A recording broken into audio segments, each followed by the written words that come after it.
Welcome, dear listener, to another quiet wander through the pages of history. Tonight, we'll be exploring a forgotten chapter of ancient life, one that still echoes softly through time. Whether you're settling in with a warm drink or already wrapped in blankets, thank you for letting my voice keep you company tonight. Before we begin, I'd love to know, where are you listening from and what time of day is it for you?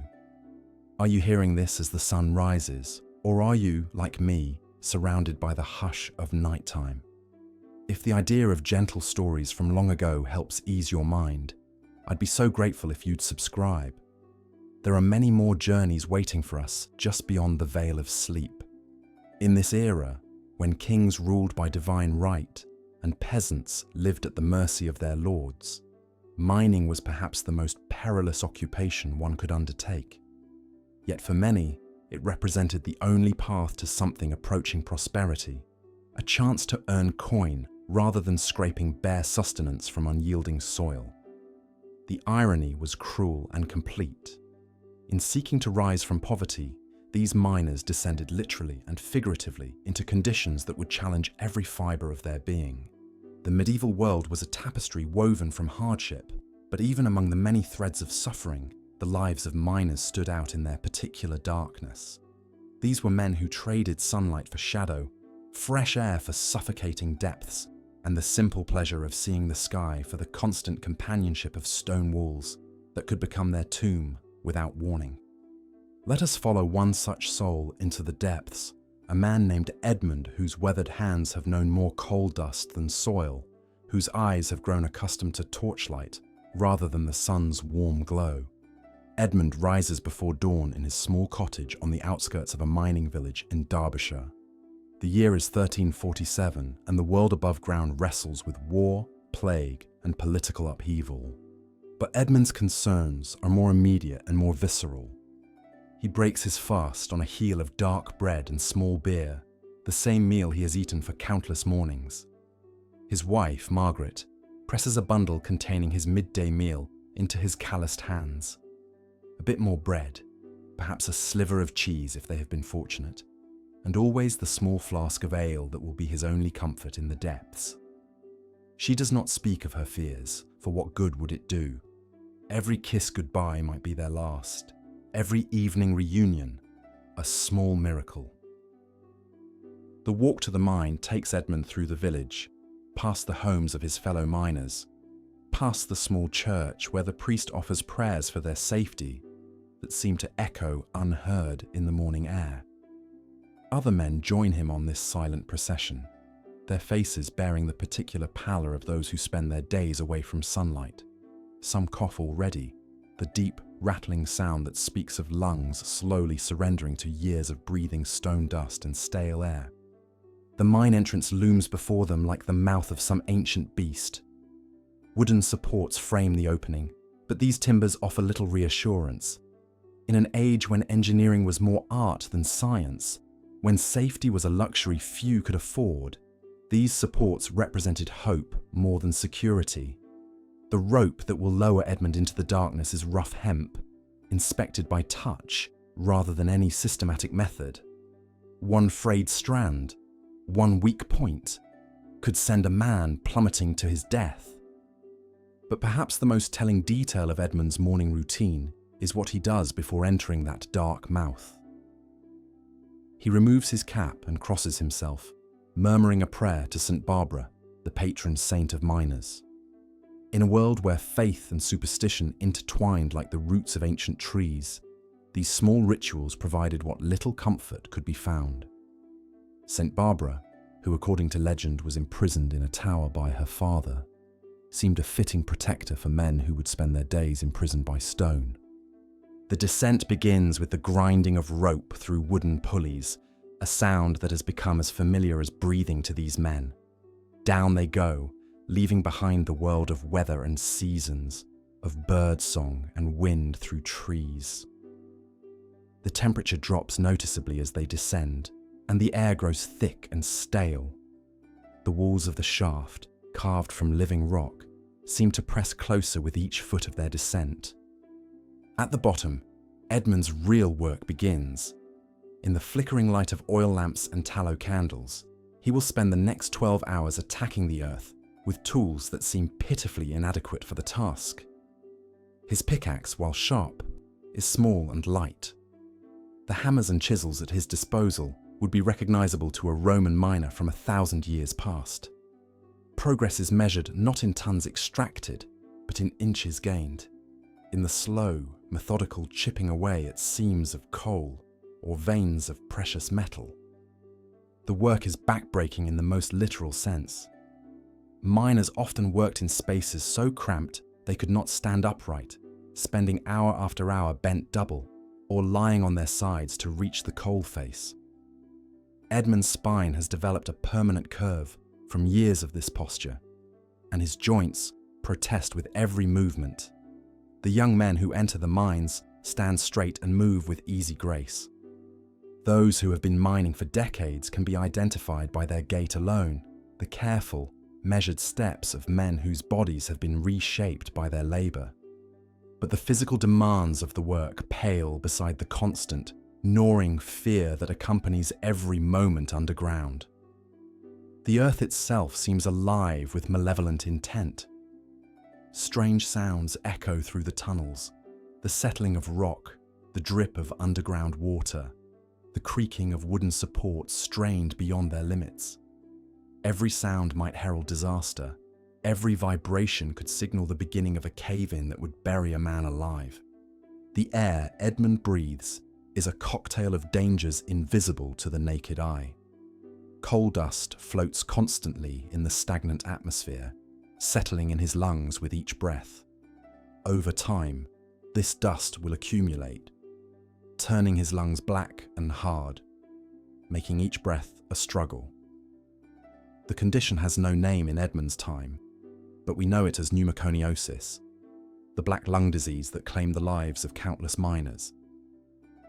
It is a slow death, a gradual suffocation that can take decades to complete its work. Water is another constant threat in these underground workings. Spring rains and winter snows find their way through cracks in the earth, pooling in the lowest levels of the mine. Edmund often works standing in water up to his ankles, sometimes deeper. His feet are perpetually cold and damp, and the wet conditions breed all manner of infections and ailments. Proper drainage requires engineering expertise and resources that few medieval mines possessed. The lighting in these subterranean workshops is perhaps the most telling indicator of the era's technological limitations. Edmund's workspace is illuminated by candles made from animal fat, their flames dancing with every current of air and casting wild shadows on the tunnel walls. These flames provide barely enough light to see the immediate work area, leaving the tunnels beyond shrouded in a darkness so complete it seems to have weight and substance. Oil lamps, while slightly more reliable than candles, are expensive and produce their own hazards. The open flames that provide the only light are themselves a danger in an environment where pockets of explosive gas can accumulate without warning.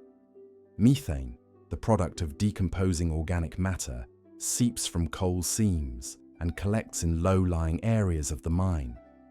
A single spark, a candle flame that burns too close to a gas pocket, can trigger an explosion that will kill every man in the tunnel and perhaps bring down the entire working. Edmund has seen such disasters. He has helped carry out the broken bodies of men who were laughing and joking just hours before. He has comforted widows and fatherless children, knowing that tomorrow it might be Margaret weeping over his own still form. These experiences leave their mark not just on the survivors, but on the entire mining community. Everyone knows someone who has died underground. Everyone has heard the stories of cave-ins that buried men alive, of explosions that left nothing but charred remains. The tools of Edmund's trade tell their own story of hardship and limitation. His pickaxe, while essential, is a simple thing of iron and wood.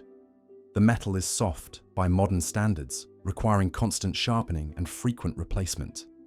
The wooden handle, worn smooth by countless hands, must be replaced regularly as the jarring impact of striking stone splits and weakens the wood. Shovels for moving loose coal and rock are crude affairs. They're blades fashioned by local blacksmiths who work more from tradition than from any scientific understanding of metallurgy. The wheelbarrows used to transport material through the tunnels are small and flimsy. Their wooden wheels apt to break under heavy loads or in the rough conditions of the mine floor. Perhaps most telling of all are the baskets and leather bags used to carry coal and ore to the surface. These containers, woven from whatever materials are available, speak to the hand-to-mouth existence of the mining operation. There are no standardized containers, no systematic approach to moving material. Each miner makes do with whatever he can fashion or afford. The absence of proper ventilation in medieval mines created an environment that was not merely uncomfortable, but actively hostile to human life. The air Edmund breathes has been breathed by dozens of men before him. It carries not just coal dust, but the exhalations of his fellow workers, the smoke from their candles and lamps, and gases seeping from the earth itself. In summer, the stagnant air becomes thick and oppressive, causing men to faint from heat and lack of oxygen. In winter, the contrast between the cold surface air and the relatively warm depths creates its own problems, as moisture condenses on the tunnel walls and drips constantly onto the workers below. Edmund's clothes are perpetually damp, and the chill seeps into his bones during the long climb back to the surface each evening. The lack of fresh air also means that any illness spreads rapidly through the confined space of the mine. A man with a fever or a cough becomes a danger to every other worker, but few can afford to stay home when sick. The daily wage, meagre as it is, represents the difference between eating and going hungry for many mining families. Edmund's workday follows a rhythm as old as mining itself. He begins by examining his section of the tunnel, looking for signs that the earth has shifted during the night. Loose rocks must be cleared away, water must be bailed out of low spots, and the condition of the wooden supports must be assessed. This morning inspection is a ritual that might save his life, for the earth never sleeps, and what was solid yesterday might be treacherous today. The actual work of extracting coal or ore is methodical and exhausting. Edmund positions himself at the coal face, the exposed seam where he will spend most of his day. He begins by undercutting the coal, using his pickaxe to create a horizontal cut at the base of the seam. This technique, while effective, is incredibly dangerous, as it weakens the entire face and increases the likelihood of a sudden collapse. Once the undercut is complete, Edmund must drive wedges into cracks in the coal, hoping to split off large chunks that can be loaded into baskets. The work requires both strength and skill, for a poorly placed blow might shatter the coal into unusable fragments, or worse, trigger a rockfall that could crush him instantly. The loading and transport of the extracted material represents another layer of exhausting labour.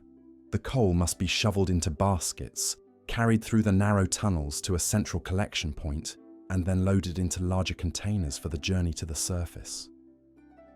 In many mines, this transport was accomplished by human power alone. Men and boys would carry baskets of coal on their backs through tunnels barely wide enough for their shoulders, bent double under loads that would challenge a pack animal. The human cost of this transport system was enormous. Boys as young as 8 or 10 were employed as trappers, sitting alone in the darkness for 12 hours at a time, opening and closing doors that controlled airflow through the tunnels. These children, paid a few pence for their long day of isolation and fear, often developed severe psychological problems from their underground imprisonment. Women, too, were employed in the mines, though their work was often different from that of the men. They might sort coal at the surface, separating the valuable material from waste rock, or they might work underground as haulers, pulling carts of coal through the tunnels. The sight of women crawling through dark passages, chains attached to their waists as they dragged heavy loads, represents one of the most disturbing aspects of medieval mining. As the hours pass and Edmund continues his assault on the coalface, his body begins to protest the accumulated strain of years spent in this underground hell. His back aches constantly, the result of working in cramped positions day after day. His hands, protected only by rough leather gloves, are cut and bleeding from handling sharp tools and rough stone. His knees, worn raw from crawling through low tunnels, send sharp pains through his legs with every movement. The constant noise of the mine, the ringing of metal on stone, the creaking of wooden supports, the splash of water dripping from the ceiling, has affected Edmund's hearing. Like many long-time miners, he has developed a persistent ringing in his ears, and he must strain to hear normal conversation. The dust in the air makes his eyes water constantly, and the dim light strains his vision until he suffers from persistent headaches. But perhaps the most insidious damage is being done to Edmund's lungs. With every breath, he inhales microscopic particles of coal dust that settle deep in his lung tissue. Over time, these particles accumulate, causing inflammation and scarring that will eventually make breathing difficult and painful. The cough that has developed over his years of mining grows worse each winter, and he sometimes spits up black phlegm that speaks to the corruption growing within his chest. The social isolation of mining work adds another dimension to the miner's suffering. Spending 12 hours a day underground, Edmund has little contact with the natural world that shapes the lives of other medieval workers. He does not see the changing seasons in the same way as farmers, does not feel the rhythm of planting and harvest that gives structure to agricultural life. His world is one of eternal twilight, where time is measured not by the sun's passage across the sky, but by the guttering of candles and the aching of tired muscles. This separation from the natural world has profound psychological effects. Many miners develop what we might recognize today as depression, a persistent melancholy that seems to seep into their souls like the dampness that permeates the tunnels. They become withdrawn and taciturn, speaking little even to their families. The constant stress of working in dangerous conditions, combined with the physical exhaustion of hard labor, creates a population of men who are old before their time. The economic realities of mining life add yet another layer of hardship to Edmund's existence. While miners might earn slightly more than agricultural laborers, their expenses are also higher. They must purchase their own tools, their own candles and oil for lighting, and often their own food and drink for the long hours underground. The cost of replacing worn-out equipment can quickly consume any extra earnings, leaving mining families as poor as any in medieval society. Moreover, the boom and bust nature of mining means that steady employment is never guaranteed. A mine might play out suddenly, leaving dozens of men without work. Market conditions for coal or metal ore could change overnight, making previously profitable mines uneconomical to operate. Edmund has experienced these sudden unemployment periods, times when his family survived on charity and whatever work Margaret could find doing laundry or spinning wool for more prosperous neighbours. The company store system, while not as developed in medieval times as it would become in later centuries, still trapped many mining families in cycles of debt. Miners often bought their supplies on credit from their employers, accumulating debts that could never quite be paid off. This system ensured a steady supply of workers while keeping them bound to the mine through financial obligations they could not escape. The housing provided for mining families reflects the low value placed on their lives and comfort. Edmund's cottage is typical of miners' housing, a single room with earthen floor, rough stone walls, and a leaking thatch roof. There is no glass in the single window, just wooden shutters that must be closed against the weather, plunging the interior into darkness. The entire family, Edmund, Margaret, and their 3 surviving children, share this cramped space with whatever animals they might own. The cottage sits in a row of similar structures, hastily built and poorly maintained. The lack of proper sanitation means that waste accumulates around the buildings, creating breeding grounds for disease. Wells are often contaminated by runoff from the mines and the privies, making clean water a constant concern. The mortality rate in mining communities is significantly higher than in agricultural villages, reflecting the combined effects of dangerous work, poor living conditions, and environmental contamination. Children in mining families face a particularly grim future.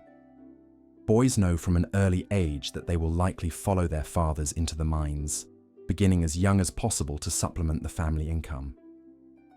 Education is a luxury that few mining families can afford, as children's labour is needed both in the home and, eventually, in the mines themselves. Girls face the prospect of marriage to miners, condemning them to a life of constant worry and frequent widowhood. The life expectancy of miners is significantly lower than that of other workers, meaning that many women will bury multiple husbands over the course of their lives. These women must be prepared to work themselves, as mining families cannot survive on a single income, and the death or disability of the primary breadwinner means immediate destitution. The medical care available to mining families is minimal and often counterproductive. The local physician, if there is one, has no understanding of the occupational diseases that plague miners.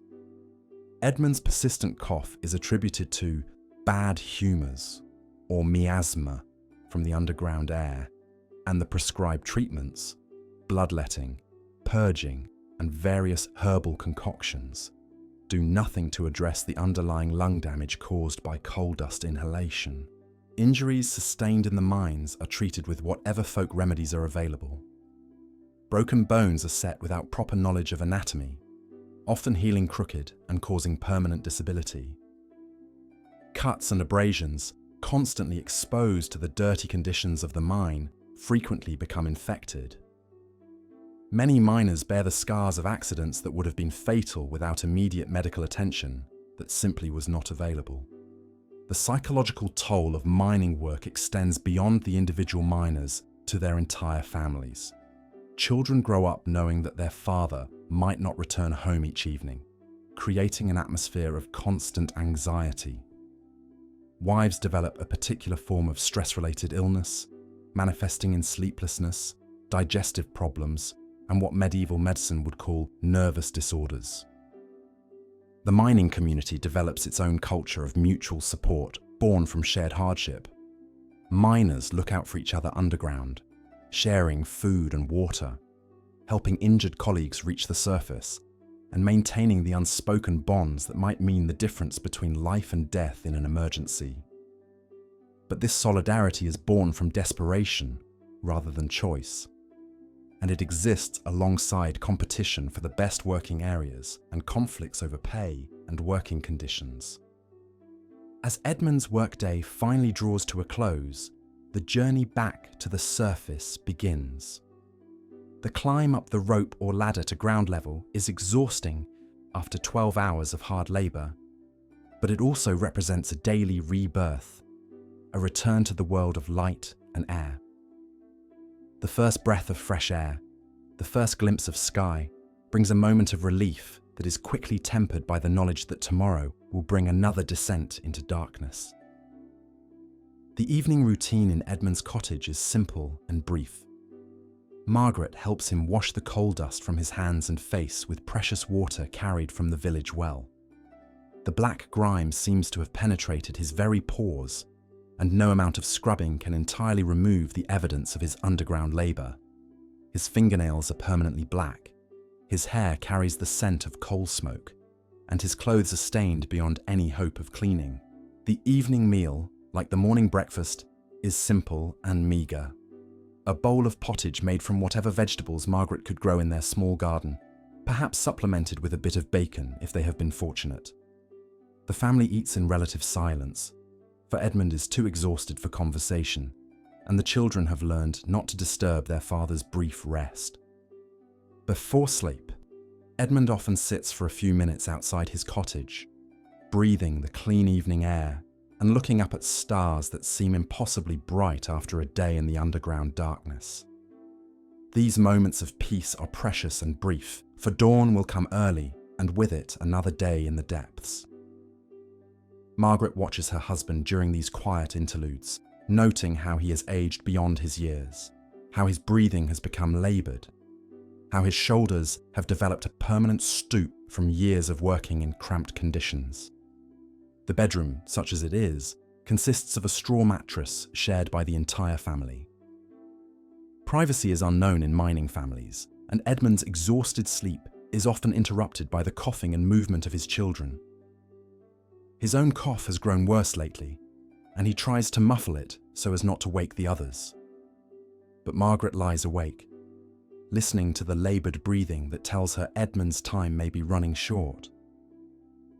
The seasonal rhythms that govern the lives of farmers and other outdoor workers have little meaning for Edmund. Winter and summer alike, he spends his days in the unchanging environment of the mine. The only seasonal variation comes in the difficulty of getting to and from work. Winter snow and ice making the journey treacherous. Summer heat making the return to the surface particularly difficult after hours in the cool depths. Holiday celebrations in mining communities are subdued affairs.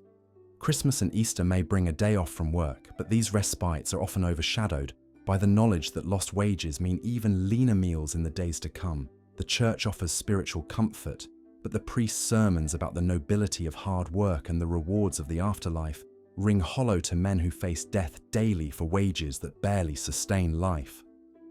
The mine owner, a distant figure who may never set foot underground, views his workers as little more than tools to be used up and replaced.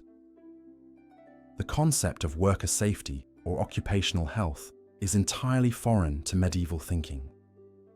If men die in cave-ins or from lung disease, there are always others desperate enough to take their places. The economic calculation is simple and brutal. Human labour is cheap and replaceable, while safety measures cost money and reduce profits. Record-keeping in medieval mines is minimal, so the true toll of mining work is largely unknown. Men simply disappear, killed in accidents, dead from lung disease, or moved on in search of better opportunities that rarely materialize. Their stories are not recorded, their contributions not acknowledged, their sacrifices quickly forgotten by all except their families. The technological limitations of the medieval period mean that mining will remain dangerous and unhealthy for centuries to come. The steam engines that will eventually pump water from mines and provide ventilation are still hundreds of years in the future. The safety lamps that will reduce the risk of explosions will not be invented for another 4 centuries. The understanding of occupational disease and the development of protective equipment belongs to an unimaginably distant future. For Edmund and his fellow miners, each day underground is a gamble with death. They know the risks, understand the dangers, but have no choice but to accept them. The alternative, starvation, is more certain and immediate than the possibility of cave-ins or explosions. So, they descend each morning into the earth's dark embrace, carrying their small lights against the overwhelming darkness, their hope against the crushing weight of stone and circumstance. As we follow Edmund through his daily routine, we begin to understand that medieval mining was not simply a dangerous occupation, but a form of slow martyrdom. These men sacrificed their health, their longevity, and often their lives not for glory or great reward, but for the simple necessity of feeding their families.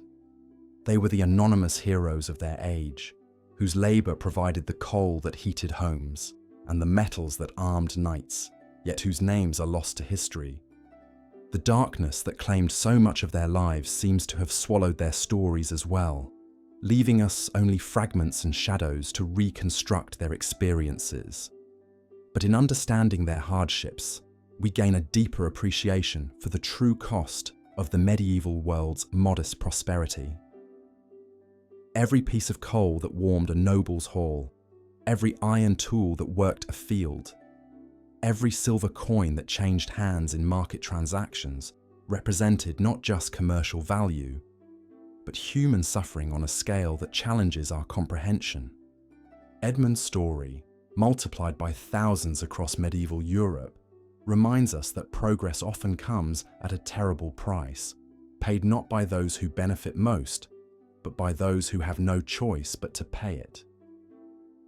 In the flickering candlelight of the mine tunnels, in the labored breathing of men whose lungs are slowly turning to stone, in the worried faces of wives who kiss their husbands goodbye each morning not knowing if they will return, we see the true foundation upon which medieval civilization rested.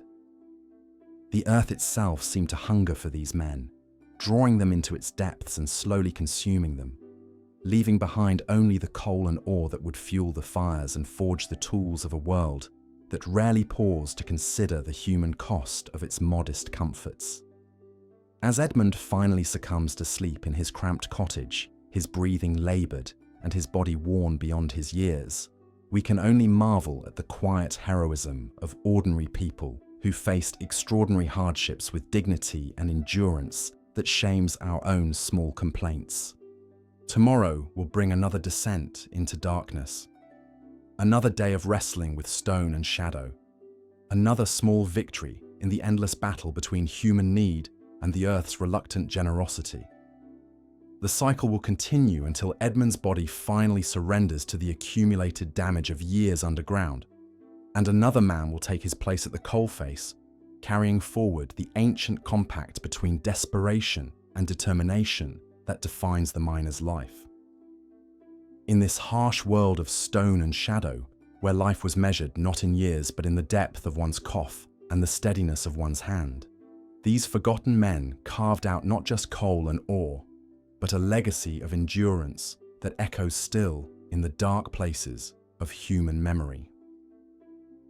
Why life was harsh for medieval miners. History for Sleep, Part 2. As dawn broke over the medieval countryside, the sound of picks striking stone echoed from the depths of the earth. Deep beneath the rolling hills of England and Wales, men like Edmund continued their endless battle against the unforgiving rock face. But the dangers they faced went far beyond the immediate threat of falling stones or suffocating air. The very nature of medieval mining created a web of hazards that ensnared every soul who dared to venture into those dark tunnels. The tools at Edmund's disposal were primitive by any measure. His pick was little more than an iron head crudely hammered onto a wooden handle, the metal often brittle and prone to shattering against particularly stubborn veins of ore. When his pick broke, which happened with alarming frequency, Edmund would be forced to continue his work with whatever makeshift implements he could fashion from broken handles and scraps of metal. The wooden supports that held back tons of earth above his head were equally unreliable, hewn from whatever timber could be found locally, and often green or rotting from the perpetual dampness that plagued these underground workings. Lighting in the mines was perhaps the most treacherous aspect of all. Edmund carried with him a small oil lamp, its flame flickering precariously in the shifting air currents that moved through the tunnels like the breath of some sleeping giant. This tiny flame was his lifeline, his only defense against the absolute darkness that would claim him if it were extinguished. But fire in a mine was a double-edged sword.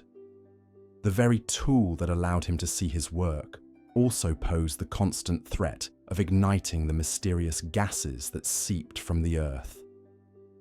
Miners spoke in hushed tones of the fire damp, invisible vapors that could turn a man's lamp into an instrument of his own destruction. When fire damp ignited, the explosion was swift and merciless. Men working dozens of yards away would feel the earth shake beneath their feet, followed by a terrible silence that spoke of lives snuffed out in an instant. The lucky ones died quickly in the initial blast. Others found themselves trapped behind walls of collapsed stone, their lamps extinguished, facing a slow death in the absolute darkness as their air ran out. Some survivors told tales of hearing the faint tapping of trapped miners for days after a cave-in, the sound growing weaker and more desperate until it finally stopped altogether. The air itself was an enemy in these medieval mines. What oxygen existed in the deeper tunnels was often poisoned by the gradual accumulation of noxious gases. Carbon monoxide, invisible and odorless, would creep through the workings like a silent assassin. Miners would notice their companions becoming sluggish and confused, their movements growing clumsy and their speech slurred before they collapsed entirely. Those who recognized the signs would attempt to drag their stricken friends to the surface, but often it was too late. The lucky ones would revive in the fresh air above ground, their heads pounding and their memories clouded. The unlucky ones never woke up at all. Then there was the black damp, another invisible killer that displaced the breathable air in the deepest workings. Unlike the explosive fire damp, black damp killed through suffocation, creating pockets of dead air where no flame could burn and no man could breathe. Miners would lower their lamps ahead of them as they worked, watching carefully for the telltale flickering that warned of bad air. When the flame began to gutter and die, they knew they had reached the boundary between life and death. Water was another constant adversary in the medieval mine. During the rainy seasons, the tunnels would flood with alarming speed, trapping miners in rapidly filling chambers. The primitive drainage systems of the time, consisting mainly of hand-dug channels and buckets hauled by rope, were woefully inadequate against the volume of water that could pour into a mine during a heavy storm. Edmund had lost count of how many times he had found himself wading through knee-deep, ice-cold water. His lamp held high above his head as he struggled to reach higher ground before the rising flood could claim him. Even when the mines weren't actively flooding, the perpetual dampness created its own set of problems. The wooden support timbers would rot and weaken, sometimes giving way without warning and bringing down sections of tunnel roof. The constant moisture also bred disease, creating the perfect environment for the lung ailments that plagued every miner. Edmund's chest had long since developed the characteristic wheeze that marked a man of his profession, a harsh rattling sound that grew worse with each passing year underground. The social isolation of mining life compounded these physical hardships. Mining communities existed on the margins of medieval society, viewed with a mixture of necessity and distrust by the broader population. The work was considered base and degrading, suitable only for those who had no other options. Miners were often treated as little better than criminals, their faces permanently stained with coal dust and their hands blackened from their labours.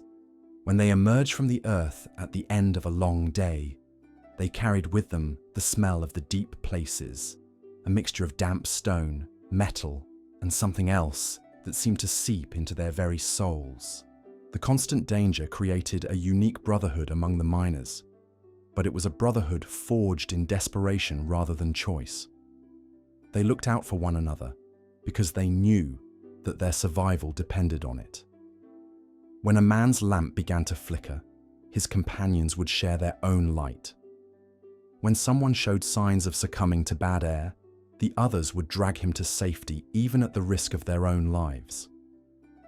But this solidarity was born of necessity rather than genuine affection, and the relationships formed in the darkness of the mines rarely survived the transition to the world above ground. The economic exploitation of medieval miners was systematic and brutal.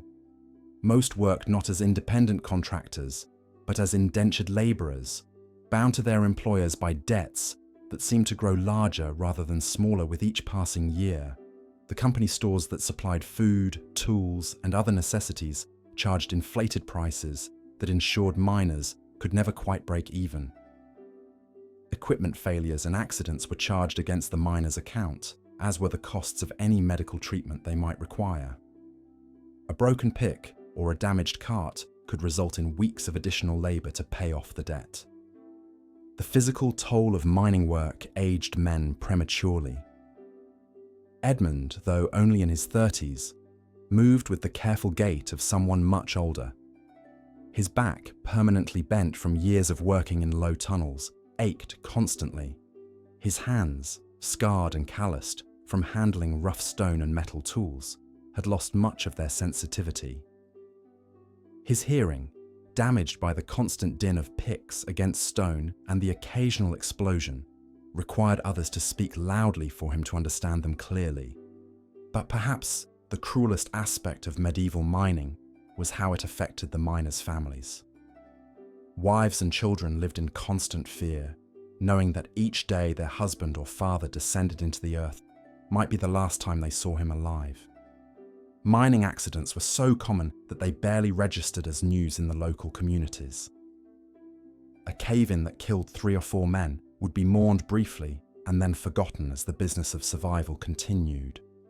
Widows of miners found themselves in particularly desperate circumstances, as their late husbands' debts often passed to them, leaving them with obligations they could never hope to fulfill.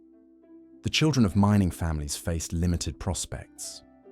Boys were typically pressed into service in the mines as soon as they were physically capable, beginning with simple tasks like hauling carts or tending to the pit ponies that were used to transport materials. They would gradually work their way up to more dangerous tasks as they grew older and stronger. Girls, meanwhile, might find work in the ancillary industries that supported the mines, such as sorting ore or maintaining equipment, but these jobs were scarce and poorly paid. The medieval understanding of occupational safety was virtually non-existent. Accidents were generally attributed to divine will or personal carelessness rather than systemic problems that could be addressed through better practices or equipment. Mine owners had little incentive to invest in safety measures when workers were plentiful and replaceable. The legal system offered no protections for miners, and the concept of workers' compensation was centuries in the future. Medical knowledge of the time was equally inadequate to address the specific health problems associated with mining. The lung diseases that afflicted virtually every long-term miner were poorly understood and often attributed to moral failings or spiritual weakness rather than occupational exposure to dust and gases. Treatment, when available at all, consisted mainly of bloodletting and herbal remedies that did little to address the underlying damage to the miners' respiratory systems. The seasonal nature of agricultural work meant that many miners were farmers who turned to mining during the winter months when fieldwork was impossible. This created a cycle where men would spend part of the year destroying their health underground, and the rest struggling to work their fields with bodies damaged by their time in the mines. The transition between these different types of work was jarring and difficult, requiring men to constantly adapt to different physical demands and environmental conditions. The psychological impact of mining work was severe, though rarely acknowledged or discussed in medieval times. The constant proximity to death, the claustrophobic conditions underground, and the grinding poverty that characterized most miners' lives created a pervasive sense of hopelessness that affected entire communities. Men who spent their days in darkness often struggled to readjust to the world above ground, becoming withdrawn and morose. The high rates of alcoholism in mining communities were both a cause and a consequence of this psychological distress. Religious life in mining communities reflected the harsh realities of their existence. Prayers were focused on survival rather than prosperity, and local churches often maintained special devotions to saints associated with protection from accidents and sudden death. The medieval church's emphasis on accepting one's lot in life as divinely ordained provided little comfort to miners who watched their friends and family members die in preventable accidents. But it did offer the promise that their suffering in this world would be rewarded in the next. The isolation of mining communities also meant that they were often cut off from broader social and economic developments. While the rest of medieval society was slowly evolving, mining communities remained trapped in patterns of exploitation and hardship that seemed immune to change. News from the outside world filtered in slowly and often in distorted form, leaving miners with little understanding of events beyond their immediate vicinity. The environmental impact of medieval mining was devastating but localized. The landscape around active mines was scarred with open pits, waste heaps, and polluted streams.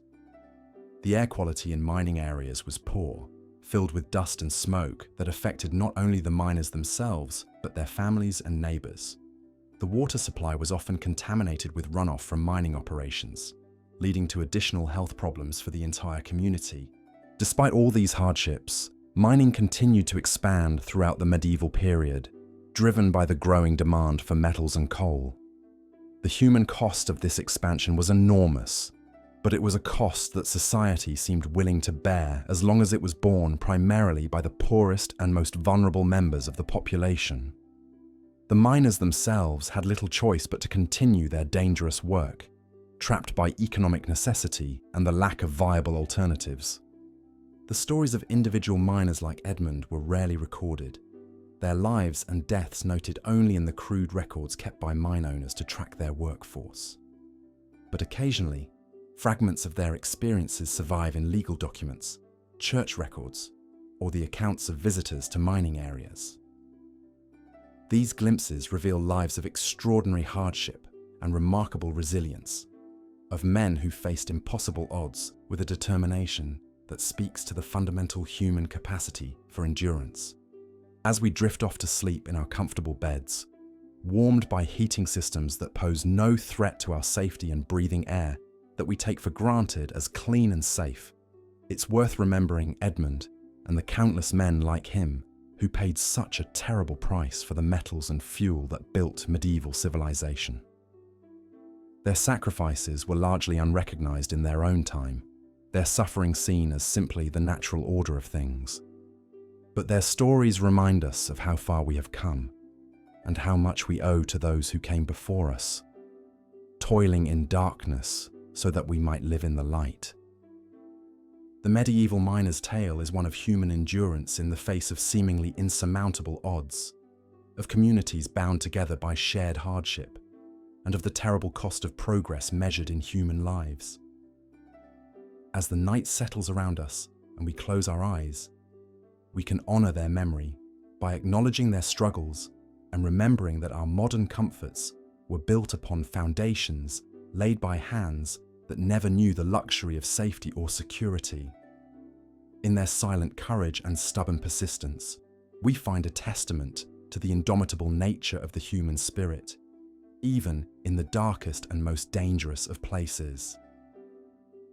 Here is part 3 of the 12-part script for Why Life Was Harsh for Medieval Miners.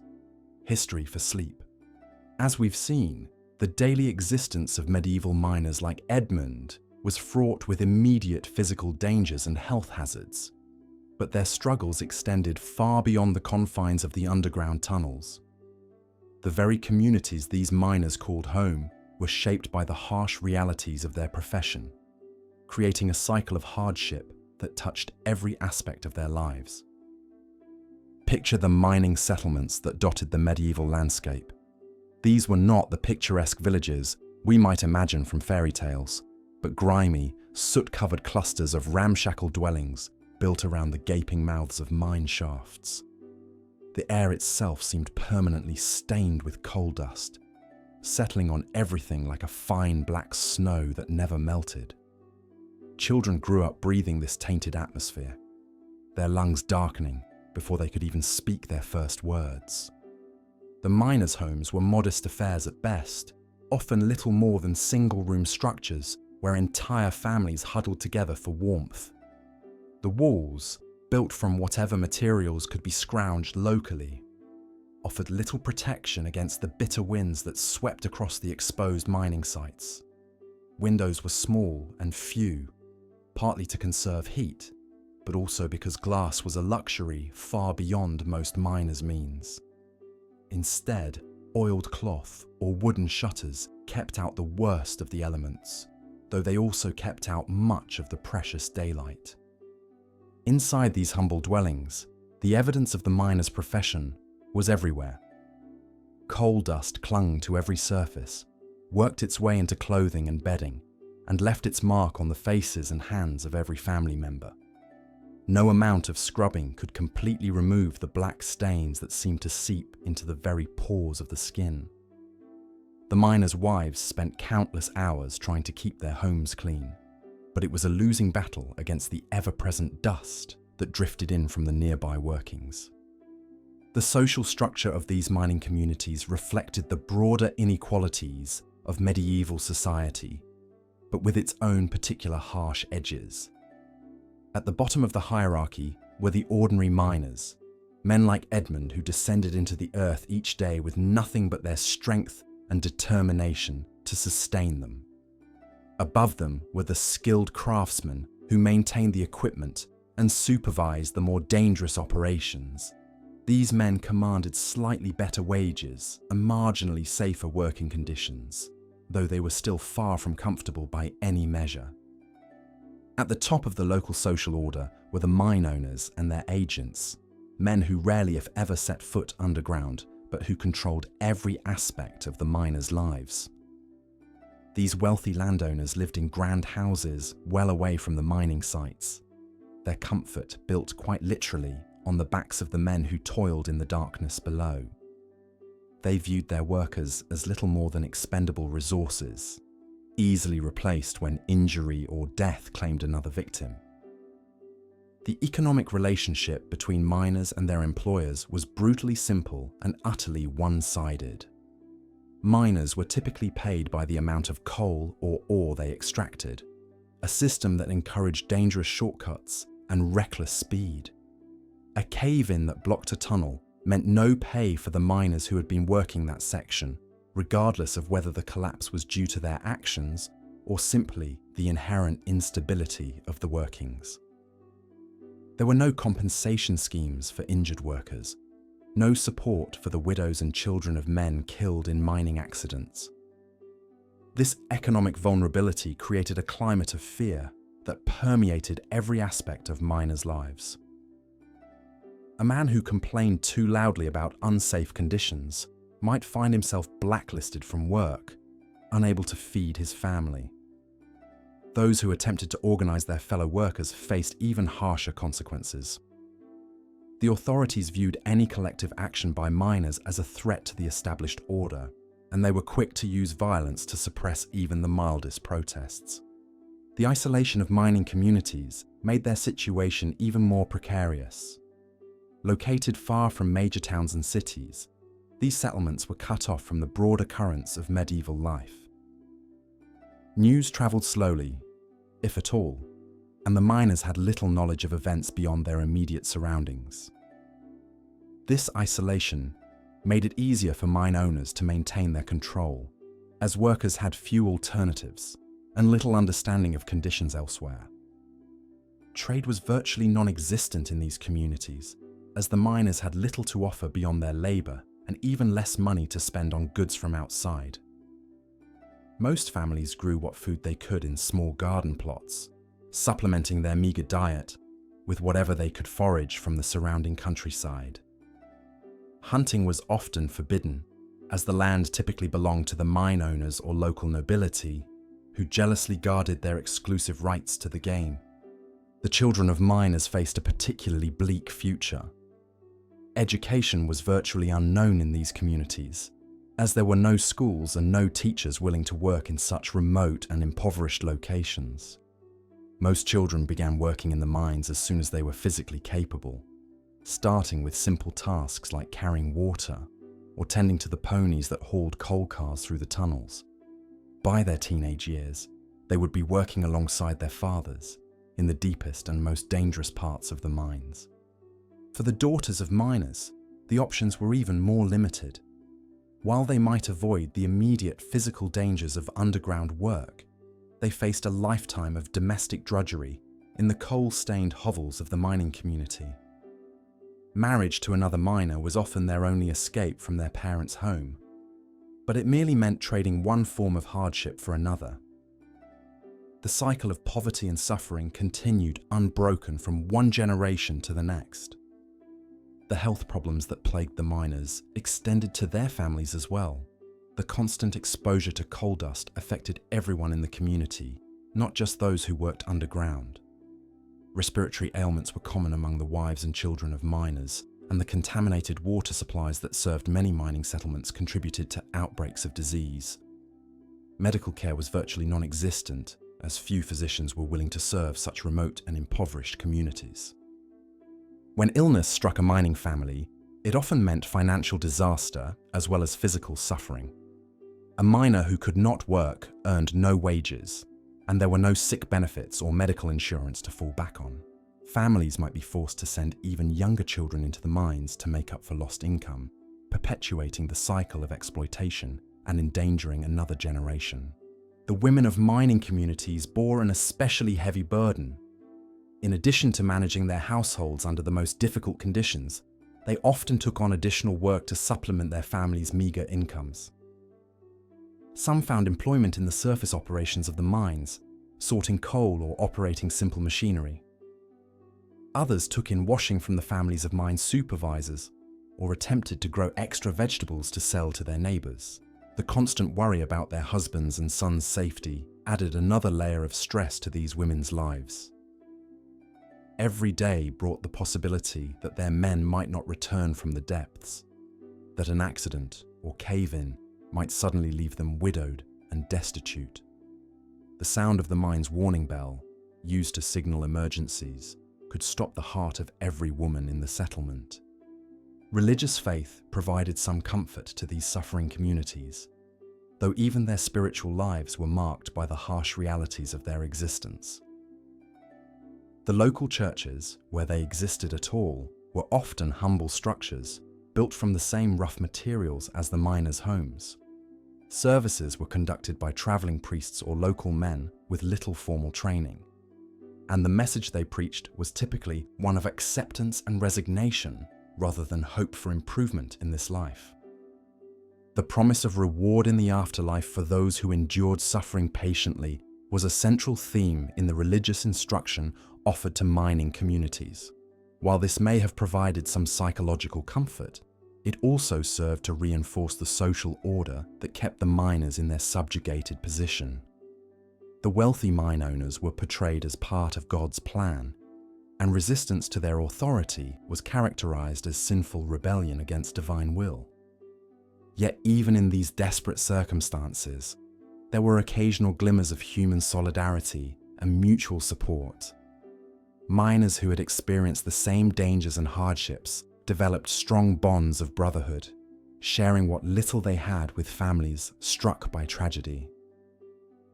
When a man was killed in a mine accident, his fellow workers might pool their meager resources to help support his widow and children, at least temporarily. These acts of compassion were all the more remarkable, given the scarcity that defined every aspect of life in the mining communities. When everyone was struggling to survive, the decision to share precious food or fuel with a neighbor in need represented a profound act of generosity. These moments of human kindness provided brief respites from the otherwise relentless harshness of daily existence. The seasonal rhythms that governed agricultural communities had less impact on mining settlements, where work continued regardless of weather or time of year. However, winter brought its own particular hardships as the already difficult living conditions became even more challenging. Fuel for heating was ironically scarce in many mining communities, as the coal they extracted was destined for distant markets rather than local use. The miners and their families often went cold while the fruits of their dangerous labor warmed the homes of wealthy merchants and nobles in far-off cities. This cruel irony was not lost on the miners, who risked their lives daily to extract a commodity they could barely afford to purchase for their own use. As spring arrived and the worst of winter's grip loosened, the mining communities would emerge from their struggle for survival to face another year of the same grinding hardships. The cycle would begin anew, with no prospect of improvement or escape for the vast majority of those trapped in this harsh existence. The environmental damage caused by medieval mining operations created lasting scars on the landscape surrounding these communities. Open pits and spoil heaps dotted the countryside, creating a desolate wasteland where little could grow. The streams and rivers that had once provided clean water became polluted with mining runoff, affecting not only the immediate area, but communities downstream as well. This environmental degradation had profound effects on the health and well-being of mining families. Contaminated water supplies led to outbreaks of waterborne diseases, while the destruction of agricultural land made it even more difficult for families to supplement their diets with homegrown food. The mining operations that provided their only source of income also systematically destroyed the environment they depended on for survival. The noise and disruption caused by mining activities created additional stress for the communities that grew up around them. The constant rumble of machinery, the crash of falling timber, and the shouts of workers created a cacophony that made rest and relaxation nearly impossible. Even at night, when the mines were supposed to be quiet, the sounds of pumps working to keep the tunnels from flooding continued to disturb the sleep of exhausted workers and their families. For the elderly members of mining communities, life was particularly difficult. Those who had spent decades working underground often suffered from severe respiratory problems that made even simple tasks challenging.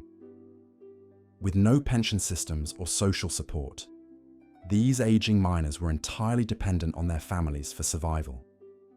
Some continued working until they literally could no longer stand, driven by desperation rather than choice. The presence of aging, disabled miners in the community served as a constant reminder to younger workers of what awaited them if they survived long enough. The bent backs, labored breathing, and premature aging that characterized the older generation provided a glimpse into their own likely futures, adding psychological burden to their already overwhelming physical hardships. As we drift deeper into this exploration of medieval mining communities, we begin to understand how the harsh realities of underground work extended far beyond the mines themselves.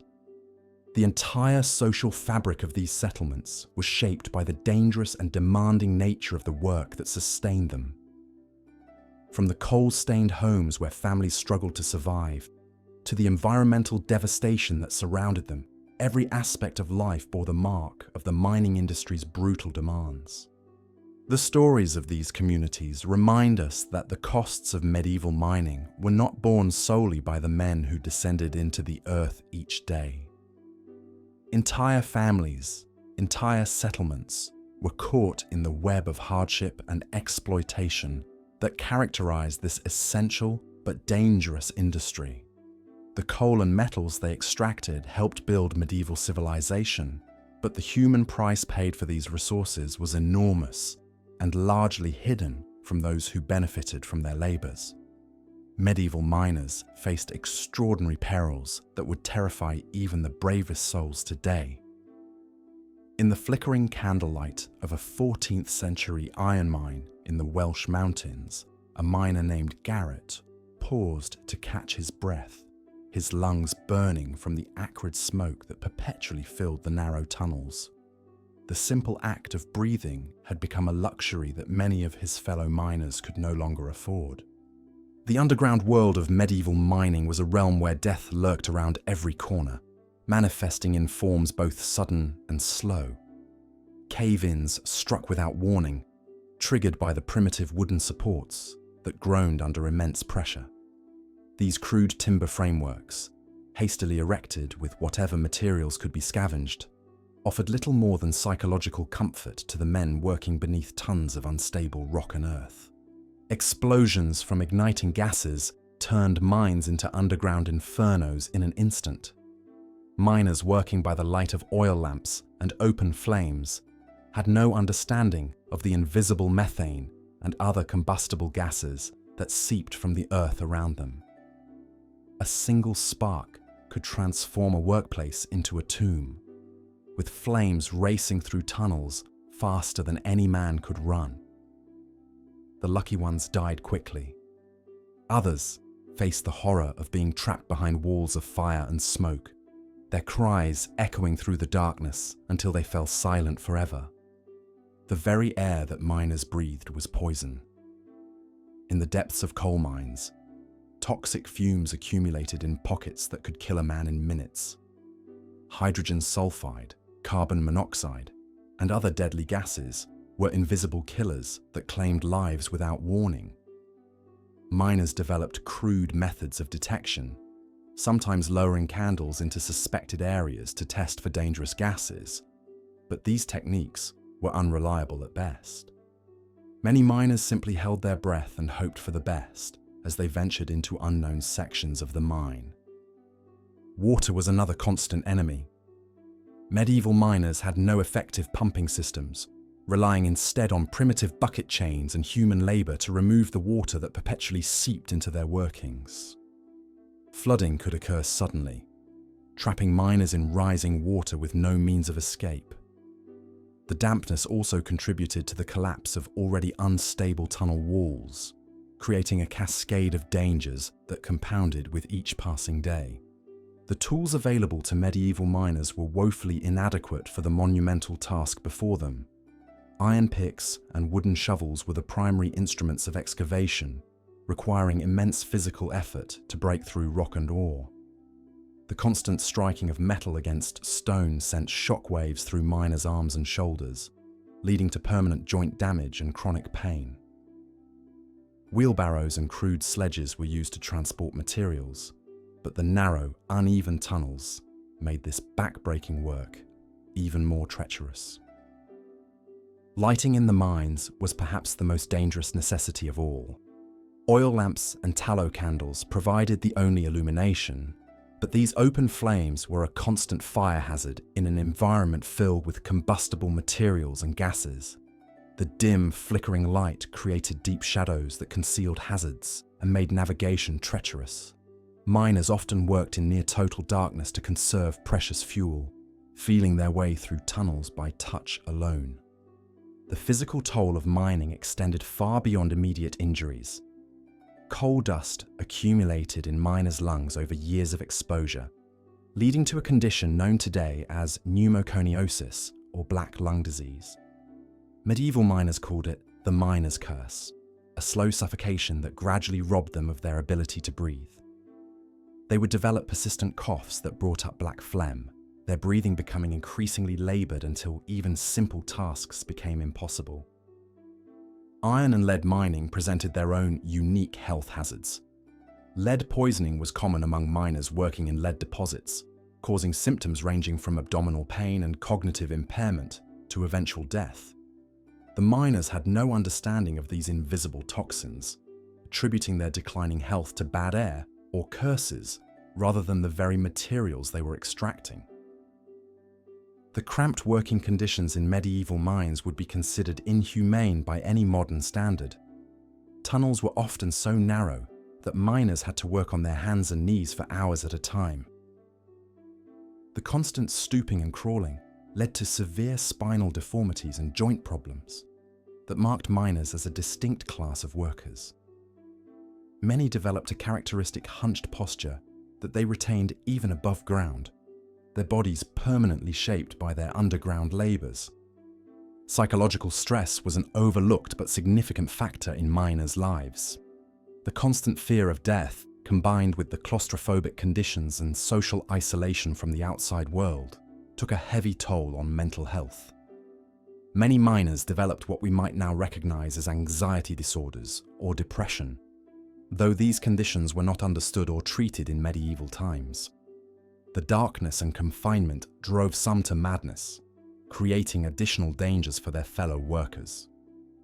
The economic exploitation of miners was as brutal as their working conditions. Most miners were essentially serfs, bound to work for feudal lords who owned the mining rights. They received minimal compensation for their dangerous labor, often paid in food or basic goods rather than money. The lords who profited from mining operations rarely if ever descended into the mines themselves, having no first-hand understanding of the conditions they imposed on their workers. Medical care for injured miners was virtually non-existent. Those who survived accidents were often left permanently disabled with no means of support. A miner who lost a limb or suffered severe injuries faced a choice between starvation and begging. The concept of workplace safety regulations or compensation for injuries would not emerge for centuries. The communities surrounding medieval mines reflected the harsh realities of this dangerous profession. Mining villages were typically squalid settlements built hastily to house workers, with little regard for sanitation or comfort. The constant stream of mining waste created environmental destruction that contaminated water sources and made the land unsuitable for agriculture. These communities lived under a constant pall of dust and smoke, creating unhealthy conditions that affected entire families. Children in mining communities often began working underground at shockingly young ages, sometimes as early as 6 or 7 years old. They were used for tasks considered too dangerous or difficult for adults, such as crawling through narrow passages to clear debris or operating primitive ventilation systems. Child mortality rates in mining communities were astronomical, with many young workers dying before reaching adulthood. Women in mining communities faced their own unique hardships. While they rarely worked underground, they were responsible for maintaining households under extremely difficult conditions, often while their husbands were trapped below ground for days at a time during mining emergencies. The constant threat of widowhood loomed over every miner's wife, and the economic precariousness of mining families meant that a husband's death often spelled disaster for the entire household. The environmental impact of medieval mining was severe and long-lasting. The primitive extraction methods created vast quantities of waste rock and contaminated runoff that poisoned streams and rivers for miles around mining sites. The landscape around active mines was typically barren and scarred, resembling a hellish moonscape that would remain uninhabitable for generations. Despite these overwhelming challenges, medieval miners developed a strong sense of camaraderie and mutual dependence. The shared dangers of their profession created bonds that were often stronger than family ties. Miners developed their own customs, songs, and traditions that helped them cope with the psychological stress of their work. These underground communities had their own codes of honor and mutual assistance that provided some measure of protection in an otherwise hostile environment. The technological limitations of the medieval period meant that many mining disasters were simply accepted as inevitable. Without effective communication systems, rescue operations were often impossible. Miners trapped by cave-ins or floods were frequently abandoned to their fate, as attempting rescue would only endanger more lives. The philosophy was grimly pragmatic. It was better to lose a few miners than to risk losing many in futile rescue attempts. As we reflect on the brutal realities of medieval mining, we gain a deeper appreciation for the tremendous sacrifices made by these forgotten workers. Their dangerous labor extracted the raw materials that built medieval civilization, from the iron used in tools and weapons to the precious metals that filled royal treasuries. Yet their contributions were rarely acknowledged, and their suffering was largely invisible to the broader society that benefited from their toil. The legacy of medieval mining serves as a stark reminder of how far we have come in terms of workplace safety and workers' rights, while also highlighting the ongoing importance of protecting those who work in dangerous industries. The miners of medieval times faced horrors that no human being should ever have to endure. Yet they persevered with a courage and determination that commands our respect and remembrance. Why life was harsh for medieval miners. History for Sleep, Part 5. Deep beneath the earth, where the sun never reached and the air grew thin with each descending step, Edmund finished another grueling shift in the copper mines of Derbyshire.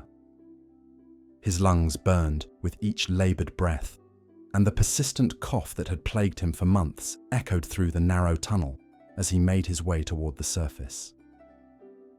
At 32 years old, Edmund looked far older than his years, his face weathered by constant exposure to dust, and his body bent from countless hours spent hunched over in cramped mine shafts. The life of a medieval miner was one of perpetual hardship, where each day brought fresh dangers and the promise of an early grave. The mining communities of medieval England were worlds unto themselves, isolated settlements that clung to hillsides and valleys wherever precious metals or coal could be extracted from the earth. These were places where the normal rhythms of agricultural life gave way to something far more perilous and demanding. The miners and their families lived in a constant state of tension, knowing that their livelihood depended on venturing into the bowels of the earth each day, where cave-ins, explosions, and toxic gases claimed lives with frightening regularity. Edmund's village was typical of these mining settlements. Rows of cramped stone cottages lined muddy streets, their walls blackened by the omnipresent coal dust that settled on everything like a fine, choking shroud. The air itself seemed heavy with particles, and even on the clearest days, a haze hung over the community that spoke of the industrial activity below ground. Children played in streets stained black with soot, their games often interrupted by the rumbling sounds of carts hauling ore to the surface, or the ominous creaking of the wooden structures that supported the mine entrances. The social hierarchy in these mining communities was rigid and unforgiving. At the top were the mine owners, often wealthy merchants or minor nobles who had purchased extraction rights from the crown. These men rarely set foot in the actual mines, instead managing their operations from comfortable manor houses located at safe distances from the industrial squalor. Below them were the overseers and foremen, men who had usually worked their way up from the ranks of ordinary miners and now served as the owners' representatives underground. Their job was to ensure maximum production while keeping costs as low as possible, a mandate that often put them at odds with the safety and welfare of the workers under their command. The miners themselves occupied the bottom rung of this hierarchy. They were typically divided into several categories based on their skills and the dangers they faced. The hewers were the most skilled and best paid miners, responsible for cutting coal or ore from the rock face using picks and hammers. This was back-breaking work that required both strength and technique, as a poorly placed blow could bring down a section of tunnel or fail to extract the valuable materials efficiently. The hewers worked in spaces so cramped that they often had to lie on their sides or work in crouched positions for hours at a time, their muscles screaming in protest as they chipped away at the unforgiving stone. Behind the hewers came the haulers, usually younger men or boys, who were responsible for loading the extracted materials into baskets or crude carts and transporting them to the surface. This work was less skilled but no less dangerous, as the haulers had to navigate narrow, poorly lit tunnels while carrying heavy loads. The wooden planks that served as tracks for the carts were often slippery with moisture and debris, and a single misstep could result in serious injury or death. Many haulers worked bent nearly double, pushing or pulling their loads through passages barely wide enough for a grown man to squeeze through. At the very bottom of the mining hierarchy were the trappers, often children as young as 8 or 9 years old, who were responsible for operating the wooden doors that controlled airflow through the mine tunnels. These children spent their entire working day, sometimes 12 hours or more, sitting alone in complete darkness, opening and closing doors as miners and carts passed through. The isolation was profound and psychologically damaging, and many trappers developed serious mental health issues from spending so much time alone in the suffocating darkness underground. The working conditions in medieval mines were horrifying by any standard. The tunnels were narrow, poorly ventilated, and constantly threatened by structural collapse. Wooden support beams, often made from whatever timber was cheapest and most readily available, groaned ominously under the weight of the earth above. The sound of creaking wood was a constant accompaniment to the miners' work, a reminder that death could come at any moment in the form of a sudden cave-in. Many miners developed an almost supernatural ability to read these sounds, knowing when a particular area was becoming unstable and needed to be evacuated immediately.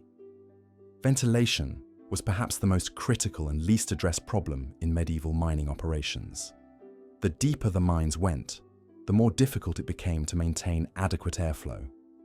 Toxic gases, including carbon monoxide and methane, could accumulate in poorly ventilated areas, creating invisible death traps for unwary miners. The presence of these gases was often detected only when miners began to feel dizzy or nauseous, by which time it might already be too late. Canaries and other small animals were sometimes used as early warning systems, their deaths serving as alerts that the air had become too poisonous for humans to breathe safely. The threat of explosion was constant in mines where flammable gases were present. A single spark from a pickaxe striking stone, or even the flame from a miner's lamp, could trigger a devastating blast that would kill dozens of workers instantly and collapse entire sections of tunneling. These explosions were particularly feared because they often occurred without warning, giving miners no chance to escape. The bodies of explosion victims were frequently so badly mangled or burned that identification was impossible, leaving families to wonder about the fate of their loved ones. Water was another persistent enemy in medieval mines. Groundwater would seep through cracks in the rock, creating puddles and streams that made working conditions miserable and dangerous. In deeper mines, flooding was a constant threat that could trap miners underground, with no means of escape. The primitive pumping systems available to medieval miners were often inadequate to deal with serious water infiltration, and many mining operations had to be abandoned when the water table rose or when underground springs were accidentally breached. The tools available to medieval miners were crude and inefficient compared to modern standards. Picks and hammers were made from iron that was often of poor quality, requiring constant sharpening and replacement. The handles were typically made from wood and would break frequently under the stress of heavy use. Miners often had to provide their own tools, representing a significant expense for workers who were already living at subsistence levels. A broken pick or shovel could mean lost wages while a replacement was obtained, adding financial stress to the already overwhelming physical demands of the work. Lighting in medieval mines was provided by crude oil lamps, candles or torches, all of which posed fire hazards and provided inadequate illumination. Miners often worked in near total darkness, relying on touch and sound to guide their efforts. The flickering, uncertain light made it difficult to spot potential hazards such as unstable rock formations or dangerous gas accumulations. Many mining accidents occurred simply because workers could not see well enough to avoid obvious dangers. The health consequences of mining work were severe and cumulative. Miners inevitably developed lung diseases from constantly breathing air filled with rock dust and particles. What we now know as pneumoconiosis, or black lung disease, was endemic among medieval miners, causing progressive breathing difficulties and eventual death by suffocation. The constant inhalation of coal dust turned miners' lungs black and rigid, making each breath a struggle and leading to a slow, agonizing death that could take years to unfold. Beyond respiratory diseases, miners suffered from a host of other health problems directly related to their work environment. The damp, cold conditions underground led to arthritis and joint problems that left many miners crippled by middle age. The repetitive motions required for mining work caused muscle and bone injuries that never properly healed. Cuts and wounds were common and often became infected in the unsanitary conditions underground, leading to serious complications or death from blood poisoning. The psychological toll of mining work was equally devastating, though less well understood in medieval times. The constant fear of death or injury, combined with the isolation and darkness of underground work, led many miners to develop what we would now recognize as severe anxiety and depression. The knowledge that each day could be their last created a fatalistic attitude among many miners, who turned to alcohol or other forms of escape to cope with the unbearable stress of their daily existence. Medical care for miners was virtually non-existent in medieval times. Most mining communities were located in remote areas, far from any qualified physicians or hospitals. When miners were injured on the job, they had to rely on whatever folk remedies and primitive first aid were available from their fellow workers. Serious injuries often meant death, as there was no way to provide the kind of surgical intervention or ongoing medical care that might save a critically injured person. The families of miners lived in constant fear and uncertainty. Wives never knew whether their husbands would return home at the end of each shift, and children grew up understanding that their fathers engaged in work that could kill them at any moment. This atmosphere of perpetual anxiety affected entire mining communities, creating a culture of resignation and fatalism that permeated every aspect of daily life. The economic exploitation of miners was systematic and ruthless. Mine owners paid workers as little as possible while extracting maximum value from their labor.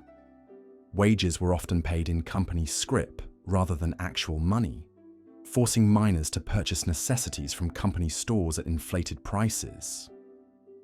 This system of debt peonage kept miners trapped in poverty even when they were working regularly, as their wages were insufficient to cover their basic needs and pay off their accumulated debts to their employers. Housing provided by mining companies was typically substandard, consisting of crude barracks or tiny cottages that were overcrowded and poorly maintained. Entire families were often crammed into single rooms with no privacy or adequate sanitation. The company-owned housing was deliberately kept in poor condition as a means of controlling the workforce, since miners who complained about working conditions or wages could be evicted immediately, leaving them and their families homeless. The diet of mining families was severely restricted by their poverty and the remote locations of most mining operations. They subsisted mainly on bread, porridge, and whatever vegetables they could grow in small garden plots. Meat was a rare luxury, and many miners suffered from malnutrition that made them more susceptible to disease and injury. The combination of poor nutrition and hazardous working conditions created a vicious cycle of declining health that affected entire generations of mining families. Education was virtually non-existent for the children of miners. Most mining communities had no schools, and even where basic education was available, children were often required to work in the mines from a very young age to help support their families. This lack of education meant that mining families were trapped in their circumstances with no opportunity to escape to better lives. Generations of families would work in the same mines, passing down the dangers and hardships of mining life as an inevitable inheritance. The social isolation of mining communities was profound and damaging. These settlements were often located far from established towns and villages, creating insular communities with little contact with the outside world. This isolation made it difficult for miners to organize for better working conditions or to seek alternative employment. It also meant that mining communities developed their own distinct cultures that were shaped by the constant presence of danger and death. Religious life in mining communities was often dominated by fatalistic beliefs that accepted suffering and early death as God's will. Churches and clergy in mining areas preached resignation and acceptance rather than encouraging miners to demand better treatment from their employers. This religious fatalism served the interests of mine owners by discouraging worker organization and resistance, while providing miners with a framework for coping with their desperate circumstances. The environmental destruction caused by medieval mining operations was extensive and long-lasting. Forests were clear-cut to provide timber for mine supports and fuel for smelting operations, leaving barren landscapes that took decades to recover. Mining waste polluted streams and rivers, killing fish and making water sources unusable for human consumption or agriculture. The air around mining operations was filled with smoke and particulates that made the surrounding areas unfit for other forms of economic activity. Women in mining communities faced particular hardships and dangers. While they typically did not work underground, They were often employed in surface operations such as sorting ore, washing coal, or operating primitive machinery. These jobs exposed them to many of the same health hazards as the underground workers, including respiratory diseases from dust exposure and injuries from dangerous equipment. Additionally, women bore the primary responsibility for maintaining households and raising children under incredibly difficult circumstances, often while dealing with the stress of having husbands and sons working in life-threatening conditions. The legal system provided little protection for miners who were injured or killed on the job.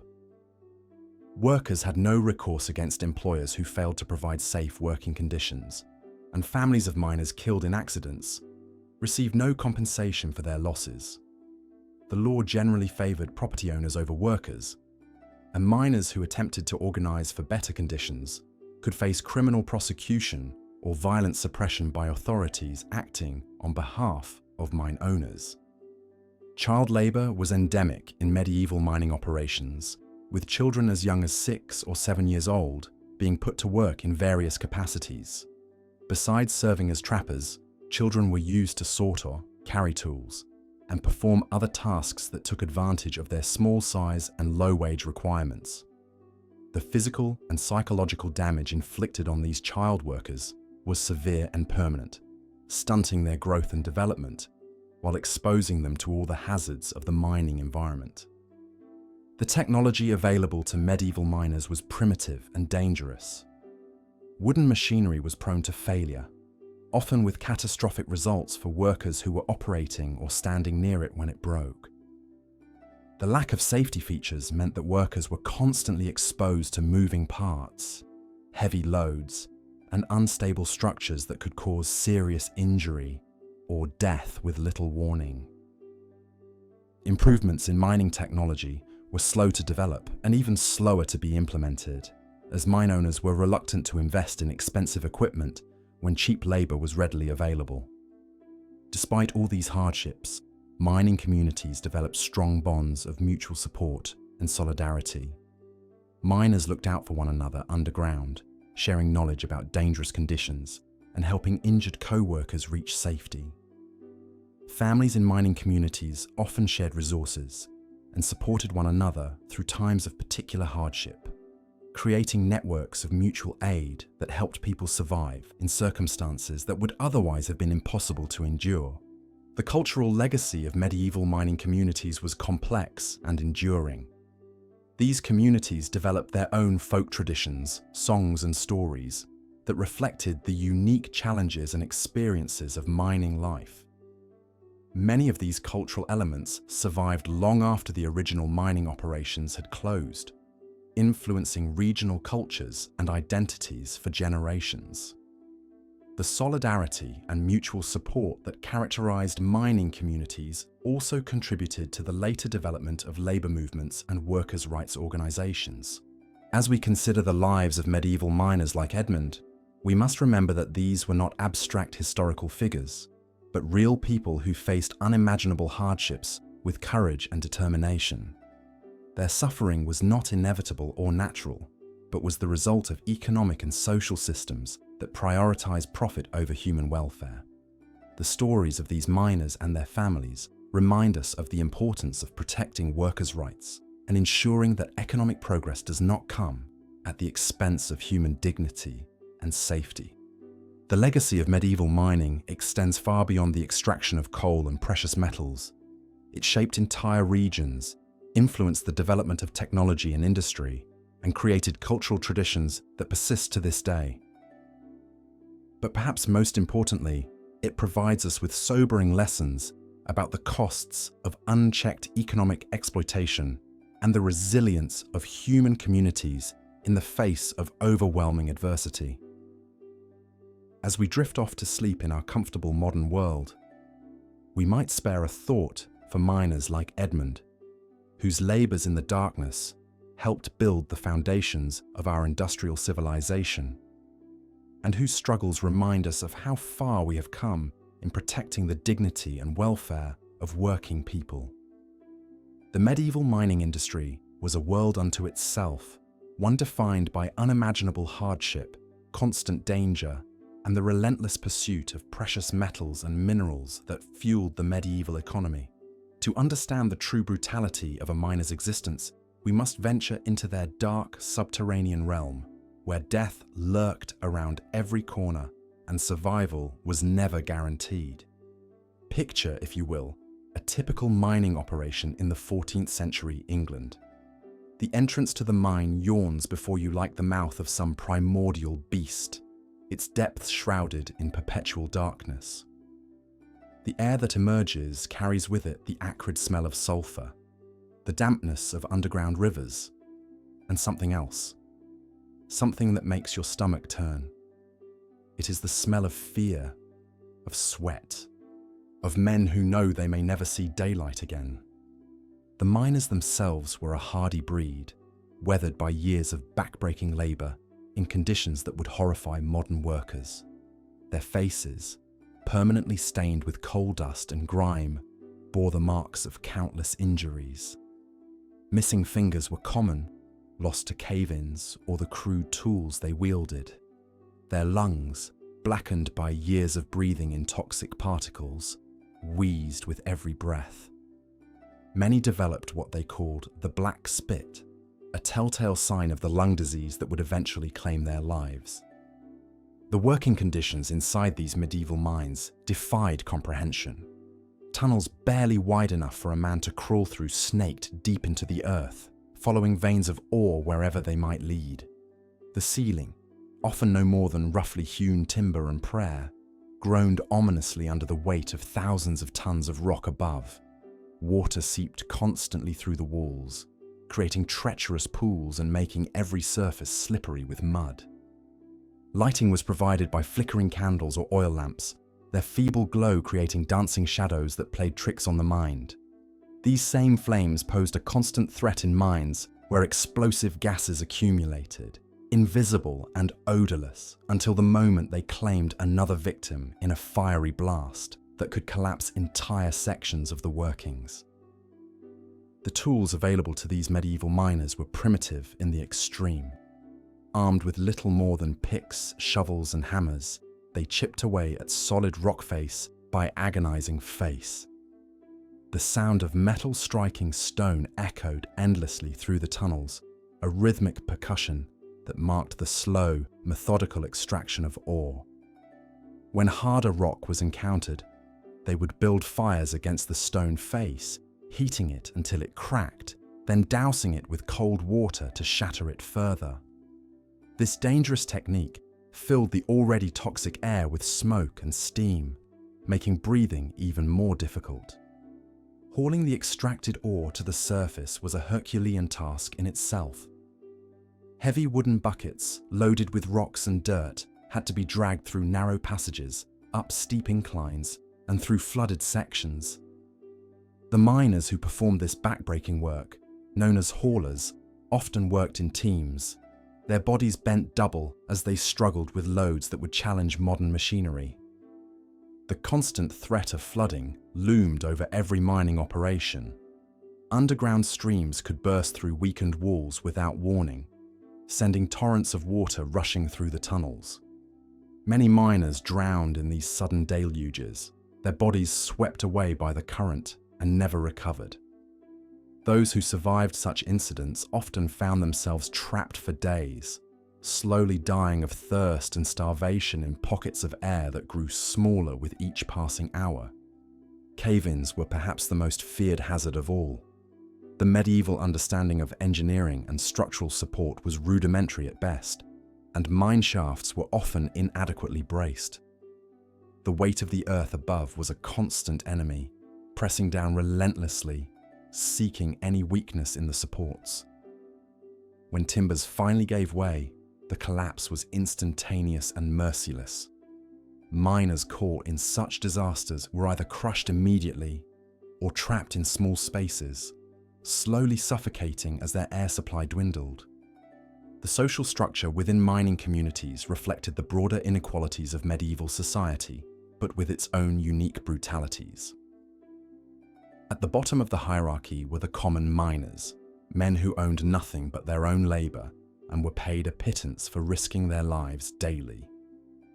Above them were the skilled miners, those with knowledge of ore identification and tunnel construction, who commanded slightly better wages but faced the same dangers.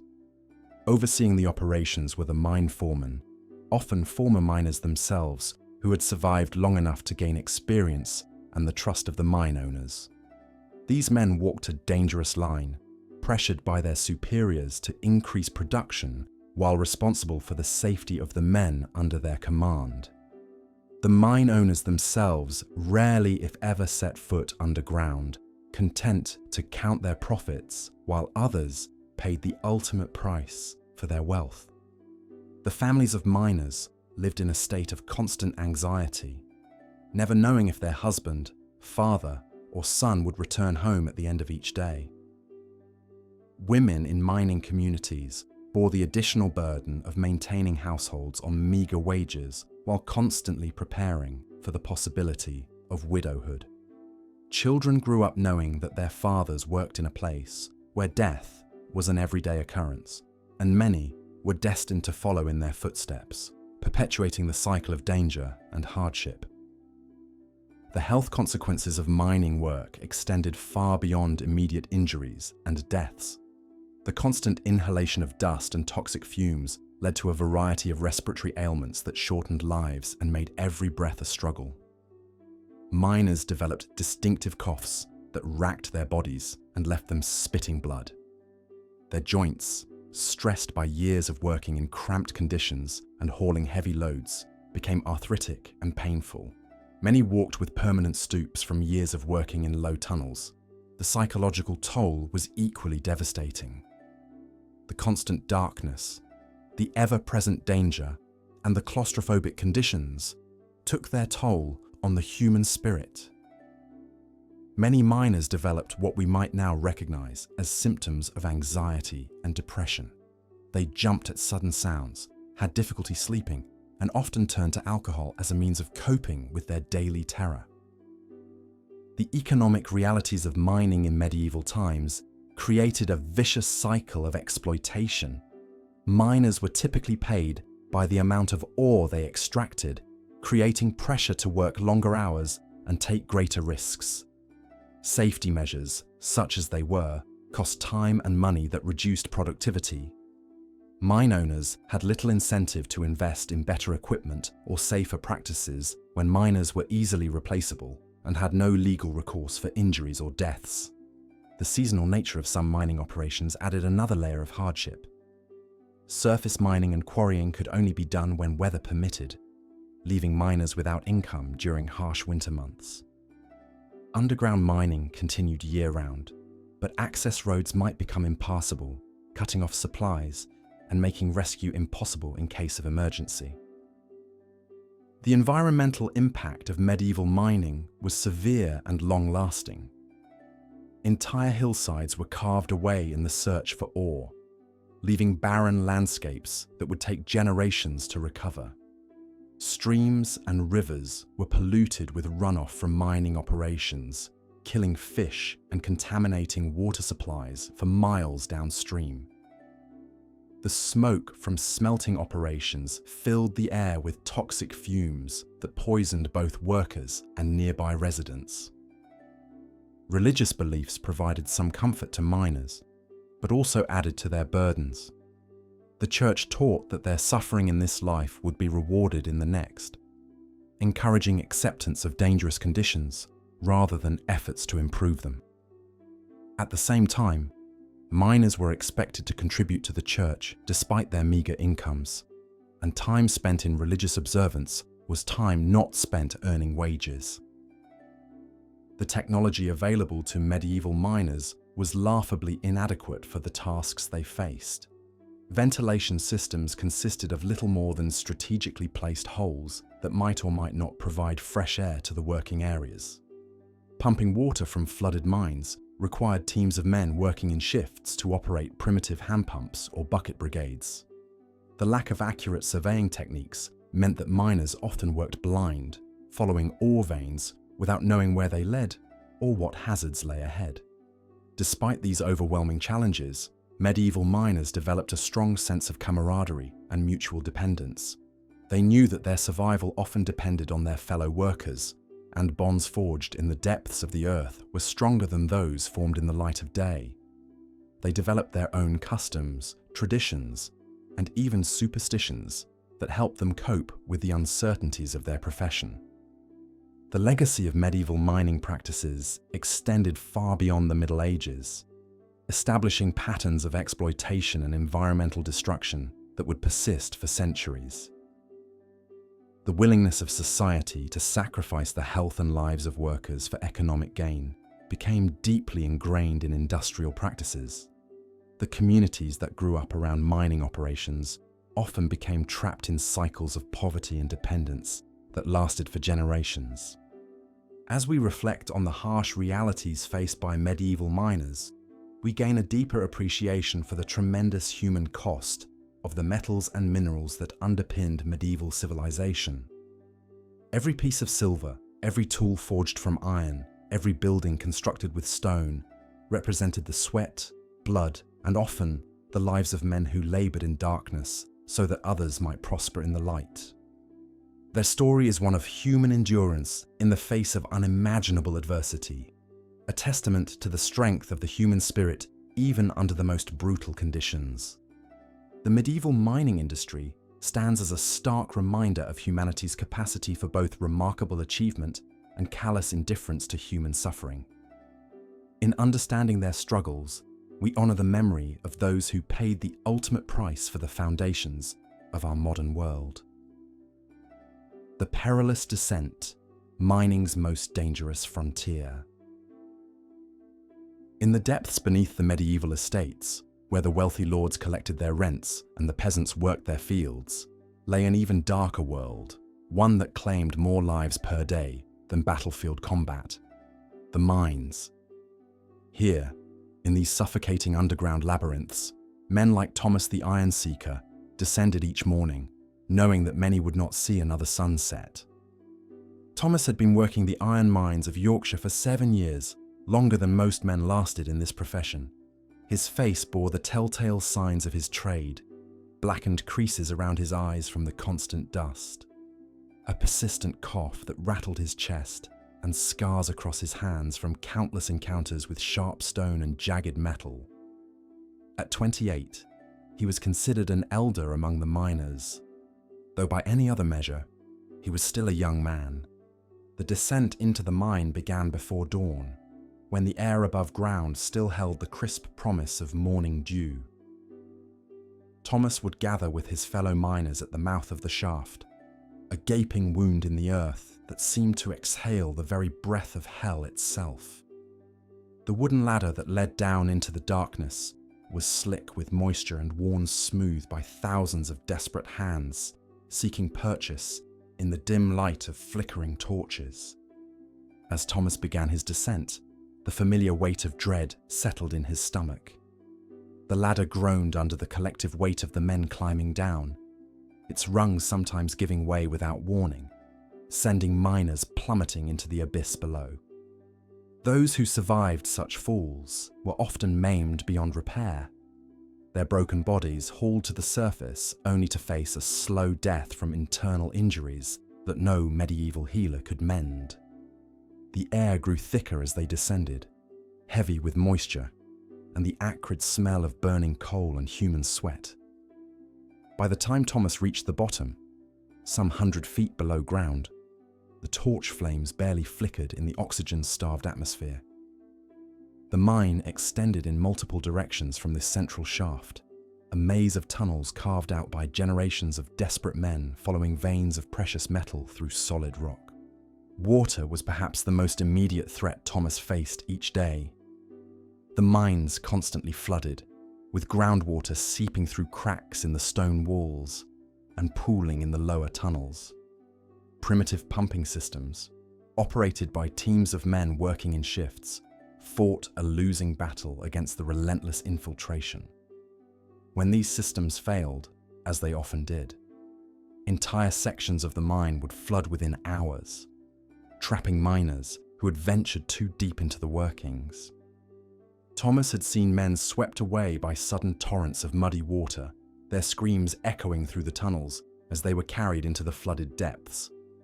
Others had been found days later, their bodies bloated and decomposing in stagnant pools, their families left to wonder whether they had drowned quickly or spent their final hours in terrified agony, clawing at stone walls in the pitch darkness. The tools available to medieval miners were crude and dangerous. Thomas carried a heavy iron pick, its wooden handle worn smooth by his calloused hands. The pick was his primary weapon against the unyielding rock face, but it was also a constant source of injury. The force required to break through stone often caused the pick to slip or rebound unexpectedly, resulting in deep gashes to arms and legs. Worse still, metal fragments from the pick itself would sometimes break off and embed themselves in a miner's flesh, leading to infections that could prove fatal. Fire was another ever-present danger in these underground chambers. The wooden support beams that held up the tunnel ceilings were dry and combustible, and the open flames of torches provided the only source of light. A single spark in the wrong place could ignite a conflagration that would race through the mine's passages faster than any man could run. Thomas had witnessed such fires, had seen men emerge from the tunnels with their hair and clothing ablaze, their skin hanging in charred strips from their bodies. But perhaps more terrifying than fire was the invisible killer that stalked every miner, the poisonous gases that accumulated in poorly ventilated shafts. These gases, which the miners called choke damp and fire damp, could strike without warning. A miner might be working normally one moment and collapse unconscious the next, his lungs filled with carbon monoxide or methane. Those who survived such exposure often suffered permanent damage to their minds and bodies, becoming vacant shells of their former selves. Thomas had learned to watch for the warning signs, the way candle flames would dim or change color, the sudden dizziness that preceded unconsciousness, the sweet smell that sometimes accompanied deadly gas leaks. But even with this knowledge, the gases remained largely unpredictable. Ventilation in medieval mines was primitive at best, relying on natural air currents and crude bellows systems that often failed to provide adequate fresh air to the deepest workings. The physical toll of mining work was devastating. Men worked in cramped conditions, often crawling on their hands and knees through passages barely wide enough for a human body. The constant stooping and crouching led to permanent spinal deformities, while the repetitive motion of swinging picks caused severe joint damage. Thomas's shoulders ached constantly, and his back had developed a permanent hunch that marked him as clearly as any brand. The rock dust that filled the air with every blow of the pick was perhaps the most insidious threat of all. This fine particulate matter coated the miner's lungs, building up over months and years until breathing became a labored struggle. The condition, which would later be known as pneumoconiosis, or black lung disease, was virtually universal among miners who survived long enough to develop it. Thomas could hear it in his own breathing, the wet, rattling sound that grew worse each month, the shortness of breath that came with even mild exertion. Cave-ins were a constant terror that haunted every miner's thoughts. The wooden supports that held up tunnel ceilings were often inadequate for the weight of rock and earth above. These supports would rot in the damp conditions, or simply snap under excessive pressure, bringing tons of stone crashing down without warning. Thomas had been trapped by smaller cave-ins on 3 separate occasions, once spending 8 hours pinned beneath fallen timbers while rescue crews dug frantically to reach him. The psychological impact of such constant danger was profound. Many miners developed what we might now recognize as severe anxiety or post-traumatic stress disorders. They would start at sudden sounds, have nightmares about being buried alive, and some simply refuse to enter the mines again, choosing poverty over the daily terror of underground work. The mines had a way of breaking men's spirits long before they broke their bodies. Safety equipment was virtually non-existent in medieval mining operations, Miners worked without helmets, relying only on cloth caps that provided no protection against falling rocks. They had no safety ropes or harnesses when working near vertical shafts, no breathing apparatus to filter out deadly dust and gases, no protective eyewear to shield their vision from flying stone chips. A miner's only protection was his experience, his quick reflexes, and whatever divine providence might watch over him in the depths. The work schedule in medieval mines was brutal and unforgiving. Miners typically worked from dawn until dusk, with only brief breaks for meager meals. In winter, this meant descending into the earth in darkness and emerging in darkness, going weeks without seeing natural sunlight. The combination of long hours, dangerous conditions, and poor nutrition left miners exhausted and vulnerable to accidents. Many injuries occurred late in the day when fatigue clouded judgment and slowed reaction times. Medical care for injured miners was primitive and often ineffective. Minor cuts and bruises were treated with whatever folk remedies were available: herbs, poultices, and prayers. More serious injuries often meant permanent disability or death. A broken leg in a mine collapse might heal crooked, leaving a man unable to work. Burns from mine fires frequently became infected, leading to slow, agonizing deaths from blood poisoning. The miners had no understanding of antiseptics or proper wound care, and many died from injuries that would be easily treatable today. The social isolation experienced by mining communities was particularly harsh. Mining settlements were often located in remote areas, near the mineral deposits, far from larger towns and cities. This isolation meant that miners and their families had little contact with the outside world and few opportunities for economic advancement or social mobility. The mining camps themselves were rough, lawless places where violence and desperation were commonplace. Women in mining communities faced their own set of challenges. While they typically did not work underground, they were responsible for maintaining households under extremely difficult conditions. They had to cope with the constant uncertainty of whether their husbands and sons would return home each evening. Many became widows at young ages, left to raise children in poverty with few options for support. Some women worked at the surface of mines, sorting ore or operating primitive washing equipment, exposing them to many of the same health hazards as the men below ground. Children in mining families often began working at very young ages, sometimes as early as 7 or 8 years old. They were used as trappers, sitting alone in dark tunnels for hours at a time, opening and closing ventilation doors as mine carts passed through. These children developed rickets from lack of sunlight, suffered from malnutrition, and often died from accidents or exposure to toxic gases. Education was virtually non-existent in mining communities, trapping families in cycles of poverty and dangerous work. The economic exploitation of miners was systematic and merciless. Mine owners paid workers in company scrip rather than real money, forcing them to purchase necessities at company stores that charged inflated prices. This system ensured that miners remained perpetually indebted to their employers, unable to leave even when conditions became unbearable. Miners who were injured on the job received no compensation and were simply replaced by desperate men willing to risk their lives for meager wages. The environmental destruction caused by medieval mining operations was extensive and long-lasting. Entire hillsides were stripped away in pursuit of surface minerals, leaving barren landscapes that could not support agriculture or other forms of life. Rivers and streams were contaminated with mining waste, poisoning water supplies for miles downstream. The noise and pollution from mining operations drove away wildlife and made surrounding areas uninhabitable for other forms of economic activity.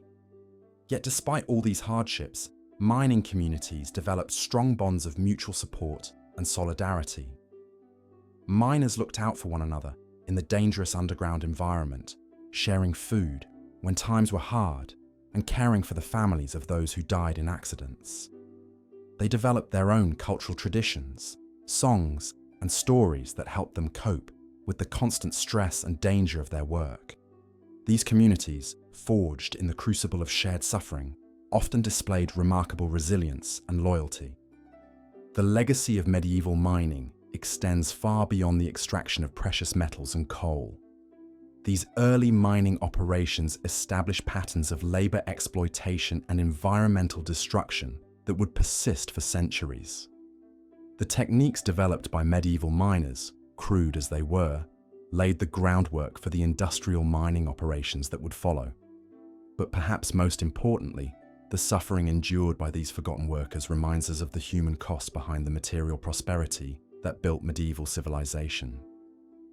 The miners like Thomas, who descended into the earth each day, were not heroes in the traditional sense. They were simply men trying to survive in a world that offered them few alternatives. Their courage was not the bold courage of knights and warriors, but the quiet, desperate courage of those who face death daily for the sake of their families. Their names are largely lost to history, but their sacrifice helped build the foundations of the world we know today. In honoring their memory, we acknowledge the debt we owe to those who labored and died in darkness so that others might live in light. Here's part 8 of the Medieval Miners script, continuing from where the series left off. As the first pale light of dawn crept through the narrow windows of the miners' quarters, the harsh reality of another day in the depths awaited. The sound of pickaxes against stone had barely ceased from the previous shift when the next wave of workers began their descent into the earth's bowels. For the medieval miner, there was no respite, no moment of peace from the relentless cycle of extraction that defined their existence. The mining settlements that dotted the landscape were grim testimonies to human endurance. Built hastily around newly discovered veins of ore, these communities sprang up like mushrooms after rain, only to wither and die when the earth's treasures were exhausted.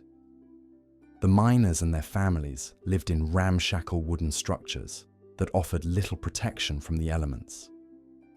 Entire families crowded into single rooms, sharing their meager space with rats, fleas, and the ever-present dampness that seemed to seep into their very bones. The social hierarchy within these mining communities was as rigid as the rock they carved. At the top sat the mine owners, wealthy merchants or nobles who rarely set foot in the settlements they controlled. Below them were the overseers, hard men who had clawed their way up from the ranks of common miners through brutality and cunning.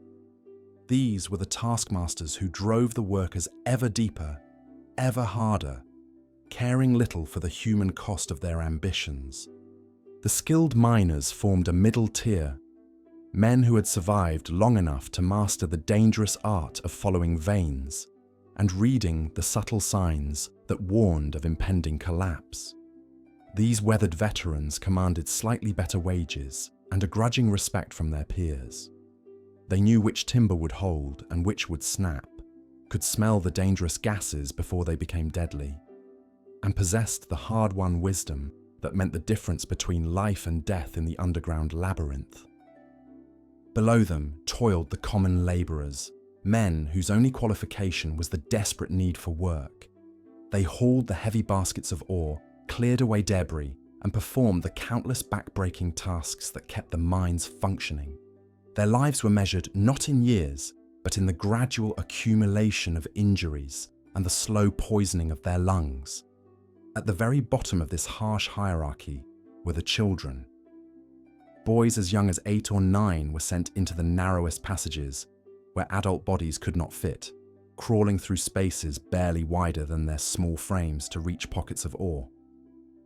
These child miners lived in a world of perpetual darkness, their stunted growth a testament to the malnutrition and poisonous air that surrounded them. Many never saw their 15th birthday, their young bodies broken by the relentless demands of the earth. The work itself followed a rhythm as old as human greed. Before sunrise, the miners would gather at the shaft entrance, their faces already blackened with coal dust and resignation. The descent into the mine was a journey into another realm, a place where the normal rules of human existence seemed suspended. The wooden ladders that led downward creaked ominously under the weight of the workers, and more than one miner had plummeted to his death when rotten rungs gave way beneath him. Once in the depths, the miners would light their small oil lamps or candles, creating pools of flickering illumination in the vast darkness. The air was thick and oppressive, heavy with moisture and the acrid smell of burning sulfur. Every breath was a struggle, and the constant threat of poisonous gases meant that a single careless moment could spell doom for an entire work crew. The mining techniques of the medieval period were primitive by modern standards, relying primarily on hand tools and brute force. Miners would use picks and hammers to chip away at the rock face, following veins of ore that snaked through the earth like metallic serpents. The work was exhausting, requiring hours of repetitive motion that left shoulders aching and hands raw and bleeding. When the rock proved too hard for hand tools, miners would resort to fire setting, a dangerous technique that involved building fires against the rock face to heat it, then dousing it with cold water to cause it to crack. This method filled the already toxic air with additional smoke and fumes, creating conditions that would be considered lethal by any modern safety standard. The constant exposure to these noxious vapors left miners gasping and wheezing, their lungs slowly deteriorating with each passing day. The dreaded miner's cough became as much a part of their identity as the dirt under their fingernails, a constant reminder of the price they paid for the metal that enriched their masters. Water was another constant enemy in the medieval mine. Groundwater seeped through cracks in the rock, creating pools and streams that made footing treacherous and tools rust within days. The primitive drainage systems of the time could do little to combat the relentless intrusion of moisture, and many mines were simply abandoned when the water table rose too high. Miners often worked knee-deep in icy water, their feet developing painful sores and infections that never properly healed. The extraction of ore was only the beginning of the miner's ordeal. Once the precious metal was freed from the rock, it had to be transported to the surface through narrow, winding passages. This back-breaking labor fell primarily to the younger miners and the occasional pack animal that could be coaxed into the depths. Heavy baskets of ore were strapped to their backs or loaded onto crude sledges that had to be dragged through the maze-like tunnels. The journey to the surface was fraught with danger. Tunnel collapses were an ever-present threat, and the weight of the ore made it difficult to move quickly when disaster struck. Many miners met their end, crushed beneath tons of rock and metal, their bodies becoming part of the very mines they had worked so desperately to empty. Above ground, the ore underwent processing that was scarcely less dangerous than its extraction. Primitive smelting furnaces belched toxic smoke into the air, creating clouds of lead and mercury vapor that poisoned entire communities. The workers who tended these furnaces lived abbreviated lives, their bodies slowly succumbing to heavy metal poisoning that manifested in tremors, madness, and eventual death. The economic structure of medieval mining was designed to extract maximum profit from human misery. Miners were typically paid by the amount of ore they produced, creating a vicious incentive to take ever greater risks in pursuit of better wages. This piece rate system meant that safety became a luxury that few could afford, as time spent on precautions was time not spent earning the meager coins that kept their families fed. Many miners found themselves trapped in a cycle of debt to their employers. The company store, a fixture of mining communities, sold essential supplies at inflated prices, often the only source of food and tools for miles around. Miners who fell behind on their payments found their wages garnished, creating a spiral of debt that could persist for generations. Entire families became bonded to the mines, their children destined to follow their fathers into the earth's depths with no hope of escape. The isolation of mining communities created a unique culture of solidarity and despair. Cut off from the outside world by distance and the stigma of their profession, miners developed their own customs and superstitions. They spoke in hushed tones of the spirits that supposedly inhabited the depths, malevolent entities that could cause tunnel collapses or led workers astray in the darkness. These beliefs served as both explanation and comfort in a world where death could strike without warning or apparent cause. Religious faith took on a particular intensity in the mining communities. Faced daily with the possibility of sudden death, miners clung to whatever spiritual comfort they could find. Makeshift shrines appeared in the tunnels, crude crosses carved into rock faces where fellow workers had perished. The patron saints of miners were invoked with desperate fervor, their protection sought against the countless dangers that lurked in every shadow. The impact of mining on the surrounding landscape was as devastating as its effect on human life. Entire forests were stripped bare to provide timber for mine supports and fuel for smelting furnaces. Rivers ran red with the runoff from processing operations, killing fish and poisoning the water supply for miles downstream. The very earth itself was scarred and pitted, left looking like a battlefield where humanity had waged war against nature itself. Women in mining communities faced their own particular hardships. While they were generally excluded from the underground work, they bore the burden of maintaining households under the most challenging conditions. With limited access to clean water and fresh food, they struggled to keep their families healthy while dealing with the constant anxiety of wondering whether their husbands and sons would return from the depths each day. Many women supplemented their family's income by taking in washing or mending for the miners, work that exposed them to the same toxic dusts and chemicals that plagued the men underground. Others worked in the surface operations, sorting ore and tending the furnaces, their health sacrificed to the same inexorable demands for production that consumed their male counterparts. The children of mining families knew no childhood as we would understand it. From the moment they could walk, they were put to work in whatever capacity their small bodies allowed. The lucky ones might tend to household chores or help with the ore sorting, but many found themselves descending into the mines before they had lost their milk teeth. Education was a luxury that few could afford, and literacy rates in mining communities were among the lowest in medieval society. Medical care in these isolated settlements was virtually non-existent. The few physicians who might venture into mining territory were often little more than charlatans, peddling useless remedies to desperate families. More commonly, miners relied on folk healers and the accumulated wisdom of their communities, treatments that were as likely to harm as to help. Serious injuries or illnesses were often seen as death sentences, and many miners simply worked until they collapsed, their bodies finally unable to endure another day in the depths. The seasonal rhythms that governed most medieval life were largely absent from mining communities. The work continued regardless of weather or daylight, driven by the relentless demands of extraction and the need to service debts and obligations. Miners emerged from their shifts to find the world above had changed while they toiled in darkness, seasons passing almost unnoticed in their subterranean realm. Despite the overwhelming hardships, miners developed a fierce pride in their dangerous profession. They possessed skills and knowledge that were essential to medieval society, understanding the earth's secrets in ways that no farmer or craftsman could match.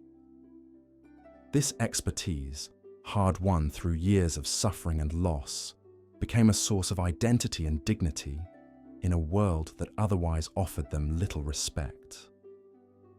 The mining communities also fostered a spirit of mutual aid that was essential for survival. When disaster struck, as it inevitably did, the entire community would mobilize to rescue trapped miners or care for the families of the dead. These bonds of solidarity, forged in the crucible of shared suffering, created relationships that transcended the usual social divisions of medieval society. As night fell over the mining settlements, The exhausted workers would gather in whatever taverns or communal spaces their communities could support. Here, they would share their meager meals and stronger drink, finding temporary escape from their harsh reality in the company of those who understood their struggles.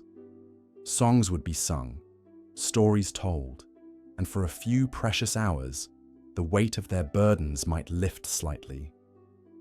But always, the mines waited. In the morning, the cycle would begin anew, as it had for generations, and would continue for generations more. The medieval miner's legacy was written not in grand monuments or heroic tales, but in the slow accumulation of suffering that made possible the wealth and advancement of others. Their sacrifice, largely unrecognized and unremembered, formed the foundation upon which medieval civilization built its dreams of prosperity and power. The darkness of the mines was more than just the absence of light. It was a metaphor for the place these workers occupied in the consciousness of their society, laboring in obscurity while others basked in the wealth their suffering created. Yet in that darkness, they found ways to preserve their humanity, to care for one another, and to endure with a dignity that no amount of hardship could entirely extinguish. Here's part 9 of the 12-part script for why life was harsh for medieval miners. History for sleep. The dangers that haunted medieval miners extended far beyond the immediate threats of cave-ins and toxic gases. Perhaps most insidious was the slow, creeping destruction that the work wrought upon their bodies over time. The very act of mining, day after day, year after year, transformed these men into living monuments to human endurance and suffering. Consider the hands of a miner like Thomas, who had worked the copper mines of Wales for nearly 2 decades. His fingers, once nimble enough to craft small wooden toys for his children, had become gnarled and twisted, permanently stained green from the copper ore he handled daily. The metal had seeped so deeply into his skin that no amount of scrubbing could remove it. His fingernails had thickened and yellowed, split and cracked from countless encounters with rough stone and metal tools. Each finger bore the scars of cuts and burns, creating a roadmap of pain across his weathered hands. But it was not merely his hands that bore the marks of his profession. Thomas's back had curved into a permanent stoop from years of crawling through low tunnels and hunching over his work. His shoulders had rounded forward, creating a silhouette that immediately identified him as a man of the mines. When he walked through the village on market days, children would point and whisper about the bent man with the green fingers, not understanding that his deformity was the price of their community's survival. The respiratory ailments that plagued miners were perhaps the most cruel of all afflictions. The dust that filled the air in every mineshaft was not merely an inconvenience, but a slow poison that accumulated in the lungs over time.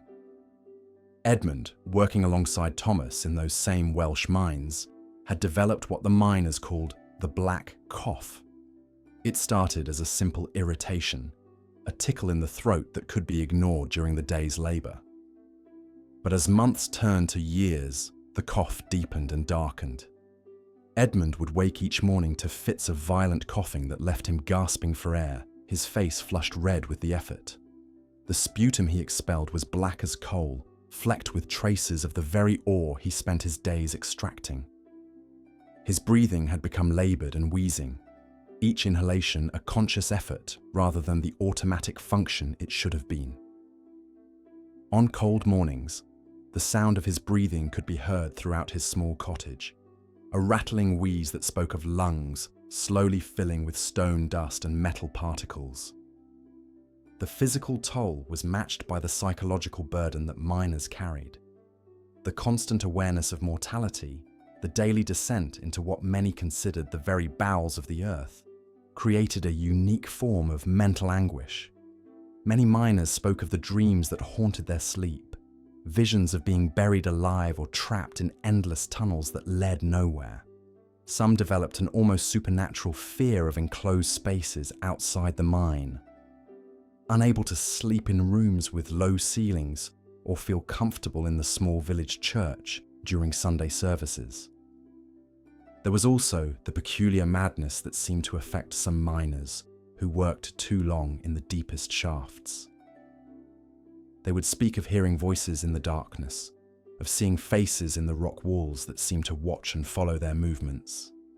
Some claimed to hear the mountain itself speaking to them, warning of dangers or promising riches just beyond the next wall of stone. The village priest dismissed these as the ravings of men whose minds had been addled by bad air and exhaustion, but the miners themselves knew better. They understood that the earth had its own spirit, its own consciousness, that revealed itself only to those who spent their lives in its depths. The social isolation experienced by mining families was another form of suffering that outsiders rarely understood. Mining communities were often located in remote areas, far from the main centers of civilization. This isolation was both practical and social. Practically, mines were established wherever valuable deposits were found, regardless of the convenience of location. Socially, mining families found themselves set apart from agricultural communities by the nature of their work and the physical marks it left upon them. In many villages, miners were viewed with a mixture of pity and suspicion. Their blackened faces and hands, their persistent coughs, and their stories of underground dangers marked them as different from farmers and craftsmen. Some villagers believed that miners were cursed, that their work in the depths of the earth had somehow contaminated them spiritually as well as physically. This superstition was reinforced by the high rates of injury and death among miners, which seemed to suggest divine displeasure with their profession. The economic exploitation of miners was systematic and ruthless. Mine owners, often wealthy merchants or nobles who never set foot in the tunnels themselves, structured payment systems that kept workers perpetually indebted and dependent. The truck system was particularly pernicious. Instead of paying miners in coin, owners would provide credit at company stores where prices were inflated far beyond market rates. A miner might work for weeks only to find that his earnings barely covered the cost of basic necessities purchased from the company store.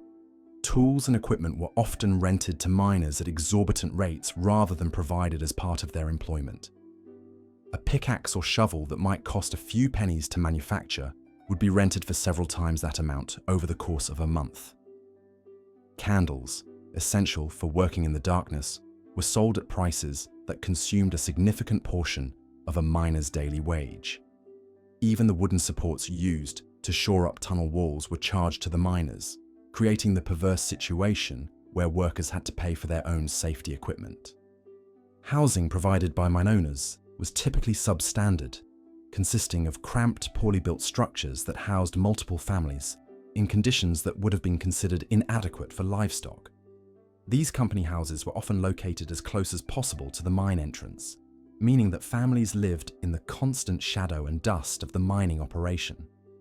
The air around these settlements was thick with particulates from the mines, ensuring that even children and women who never entered the tunnels suffered from respiratory problems.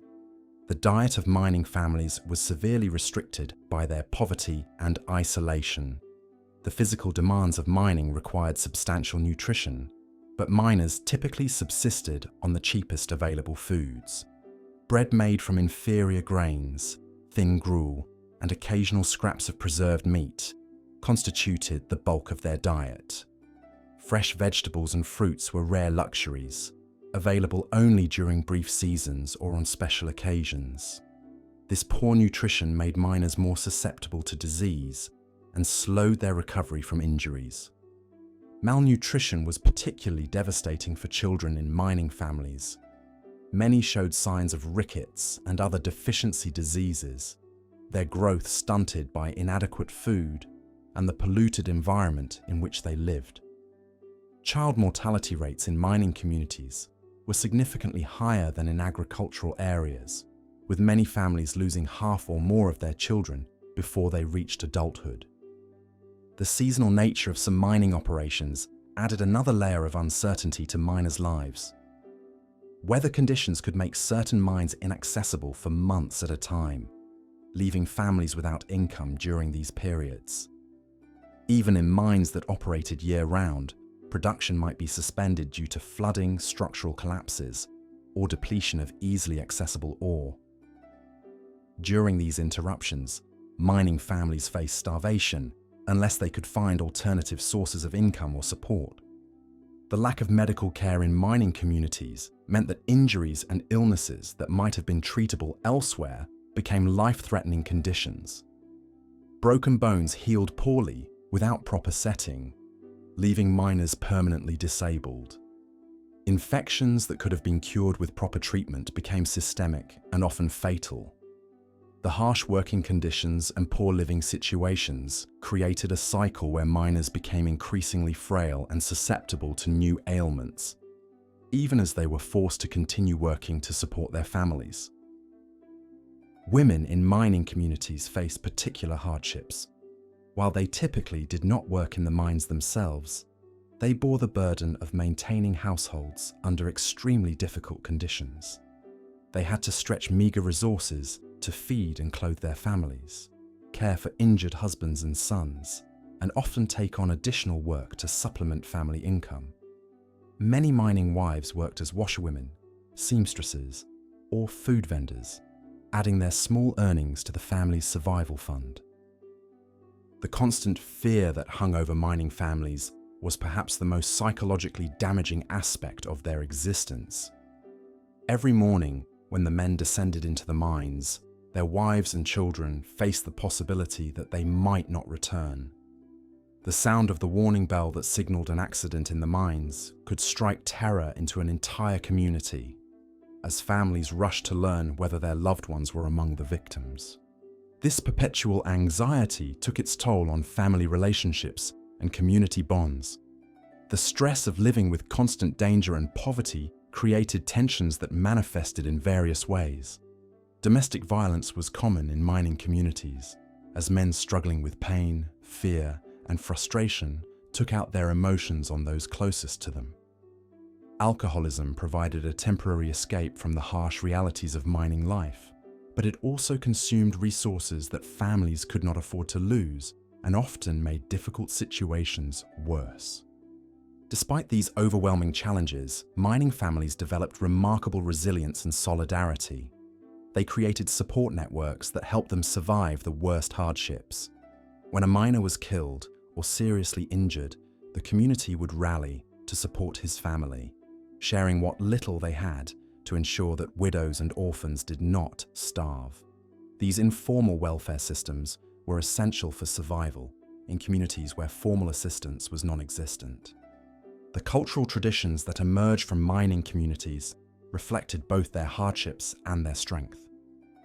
Songs and stories passed down through generations told of heroic miners who sacrificed themselves to save their comrades, of the spirits that supposedly dwelt in the depths of the earth, and of the hope for better times that sustained families through their darkest hours. These traditions helped create a sense of identity and purpose that transcended the immediate suffering of daily life. Religious faith played a complex role in mining communities. Many miners and their families found comfort in the belief that their suffering in this world would be rewarded in the next. They attended church services when possible and participated in religious festivals that provided brief respites from their labors. However, some questioned why a benevolent God would allow such suffering to exist, and this theological struggle added another dimension to their psychological burden. The education of children in mining families was severely limited. Most could not afford to send their children to school, and many needed their children's labor to supplement family income. As a result, literacy rates in mining communities were extremely low, and children typically followed their parents into the mines as soon as they were physically capable of doing the work. This perpetuated the cycle of poverty and limited opportunities for social mobility.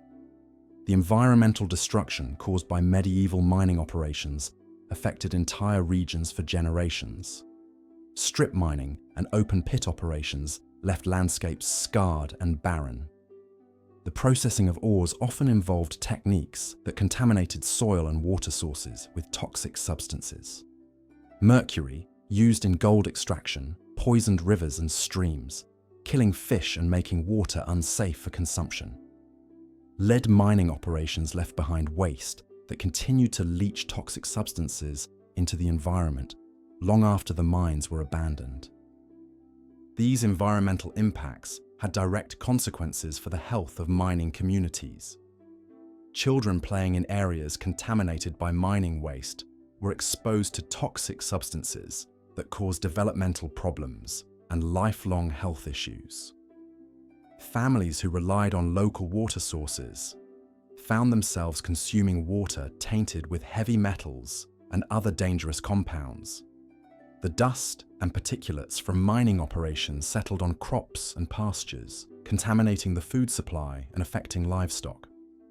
The technological limitations of medieval mining meant that operations were extraordinarily wasteful and dangerous. Without proper ventilation systems, miners worked in atmospheres that were often barely breathable. The lack of sophisticated pumping mechanisms meant that mines frequently flooded, drowning workers, or forcing the abandonment of valuable deposits. Primitive lighting systems using candles or oil lamps created constant fire hazards in environments often filled with combustible gases. The tools available to medieval miners were crude and inefficient, requiring enormous amounts of human energy to accomplish tasks that later technology would make relatively simple. Miners spent countless hours chipping away at rock faces with hand tools, their progress measured in inches rather than feet. The physical strain of this work was enormous, and the slow pace meant that miners had to spend long hours underground to extract meaningful quantities of ore. As we consider the complete picture of life for medieval miners and their families, we see a form of human suffering that encompassed every aspect of existence. From the moment they were born into mining communities until their often premature deaths, these individuals faced challenges that tested the very limits of human endurance. Their bodies were broken by dangerous work, their families impoverished by economic exploitation, their communities isolated from the broader world, and their environment poisoned by the very industry that provided their livelihood. Yet through all these hardships, medieval miners demonstrated remarkable courage and resilience. They faced each day knowing the dangers that awaited them underground. Yet they descended into the darkness because their families depended on their labor. They created communities of mutual support in the harshest of circumstances and maintained their humanity in the face of dehumanizing conditions. Their sacrifice provided the raw materials that built medieval civilization, from the iron that forged weapons and tools, to the precious metals that created works of art and symbols of power. The legacy of these medieval miners extends far beyond their immediate historical context. Their struggles laid the foundation for later labor movements that would fight for worker safety, fair wages, and humane working conditions. Their suffering helped demonstrate the need for regulation of dangerous industries and protection of vulnerable workers.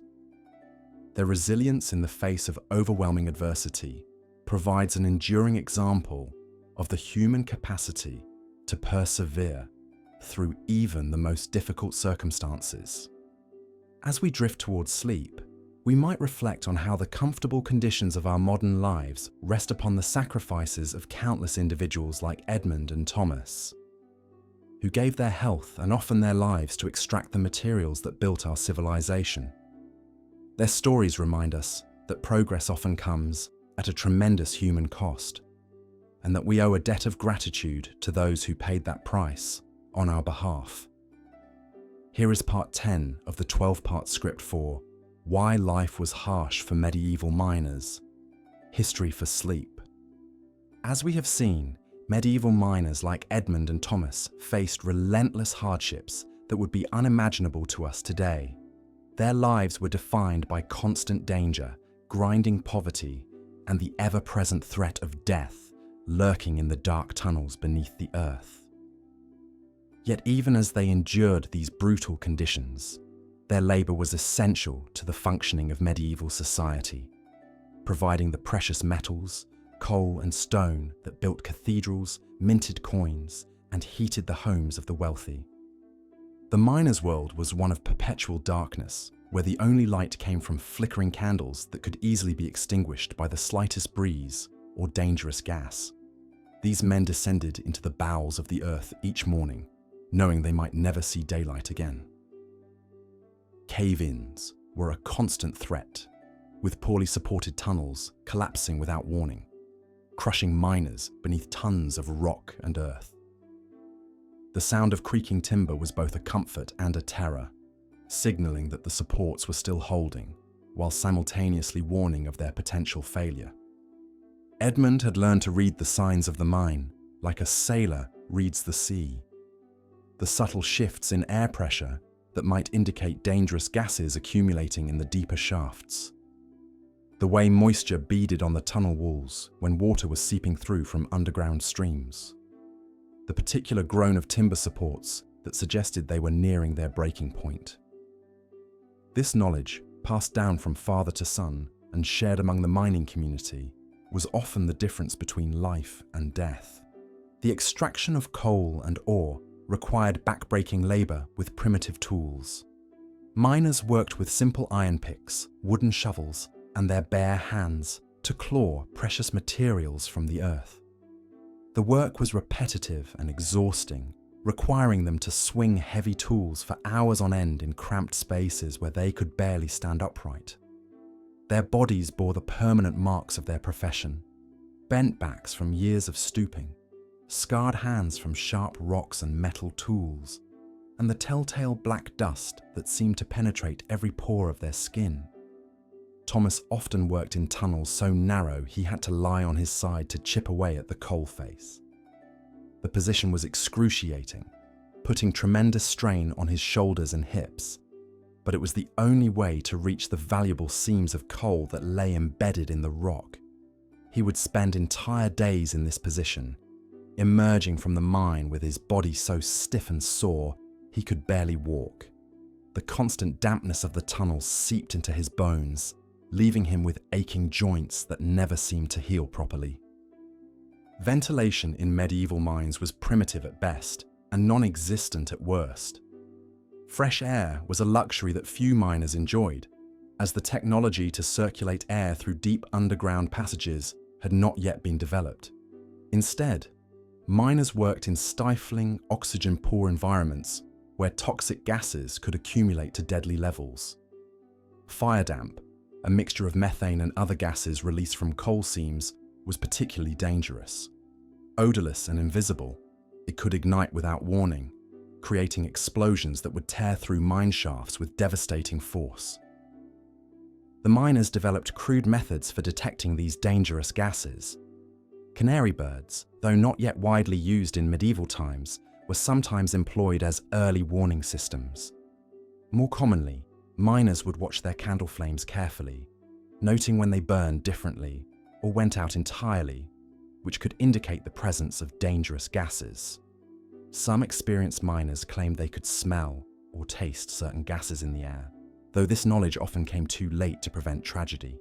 Water was another constant enemy in the medieval mine.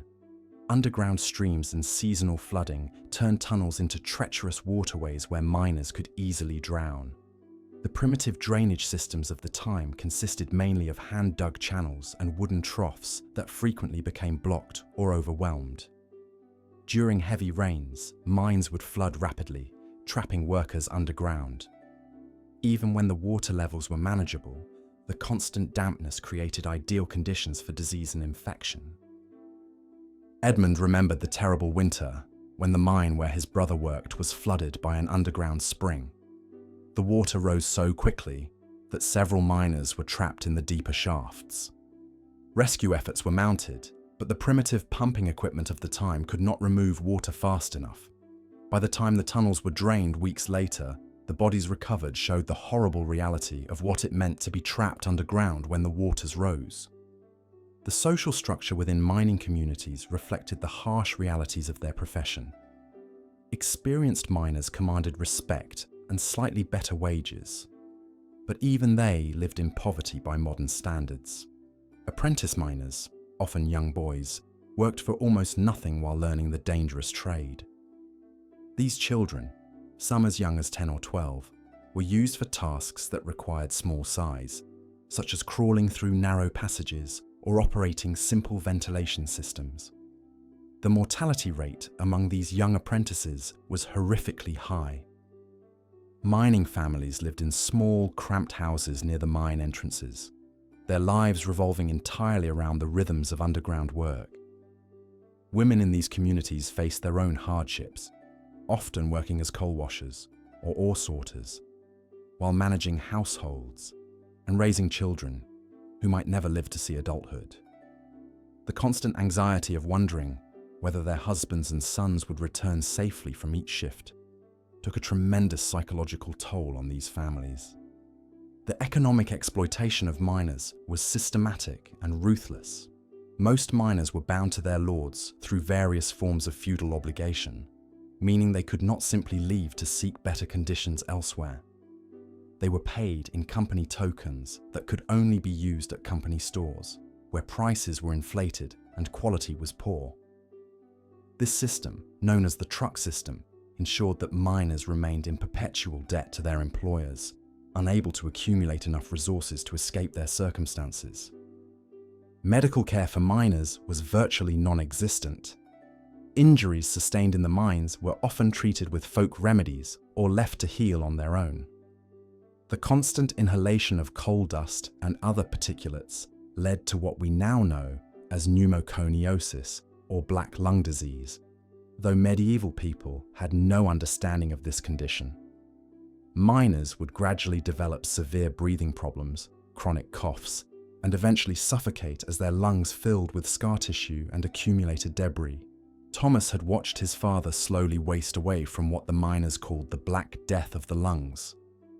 The older man's breathing had become increasingly labored over the years, his coughs producing black phlegm that spoke to the accumulation of coal dust in his respiratory system. In his final months, he could barely walk across the room without gasping for air, his once strong body reduced to a shadow of its former self. There was no treatment available, no relief from the suffering that was simply accepted as the inevitable fate of those who spent their lives underground. The psychological impact of mining life was perhaps as devastating as the physical toll. The constant threat of death, the claustrophobic working conditions, and the grinding poverty created a sense of hopelessness that pervaded mining communities. Many miners turned to alcohol as their only escape from the harsh realities of their existence, though this often led to additional problems, including domestic violence and further impoverishment. Despite these overwhelming hardships, mining communities developed strong bonds of solidarity and mutual support. Miners looked out for one another in the dangerous underground environment, sharing knowledge about safe practices and warning each other of potential hazards. When tragedy struck and a miner was killed or injured, the community would rally to support his family, though their own limited resources meant this assistance was often insufficient. Religious faith provided some comfort to these suffering communities, though it was often mixed with superstition and folklore. Miners developed elaborate rituals and beliefs designed to protect them from the dangers of their work. They would pray to specific saints for protection, carry religious amulets into the mines, and observe various taboos believed to prevent accidents. The church, while offering spiritual comfort, also reinforced the social order that kept miners in their oppressed state, teaching them to accept their suffering as God's will. The mining settlements themselves were often isolated from the broader medieval world, creating insular communities where the harsh realities of underground work shaped every aspect of daily life. These towns and villages grew up around mine entrances, their very existence dependent on the continued extraction of valuable materials from the earth. The landscape around these settlements bore the scars of mining activity, with slag heaps, polluted streams, and denuded hillsides creating an environment of environmental degradation. The contrast between the wealth generated by mining and the poverty of those who did the actual work was stark and painful. The precious metals extracted by miners were transformed into coins that would never touch their hands, jewelry that would never adorn their families, and ornamental objects that decorated the homes of the wealthy. The coal they mined heated grand castles and manor houses, while their own families shivered in poorly constructed hovels. Edmund often reflected on this bitter irony as he hauled loads of silver ore to the surface.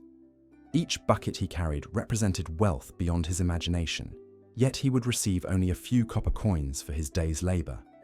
The silver would be refined and minted into currency that would facilitate trade across Europe, enriching merchants and nobles, while the man who risked his life to extract it from the earth remained in grinding poverty.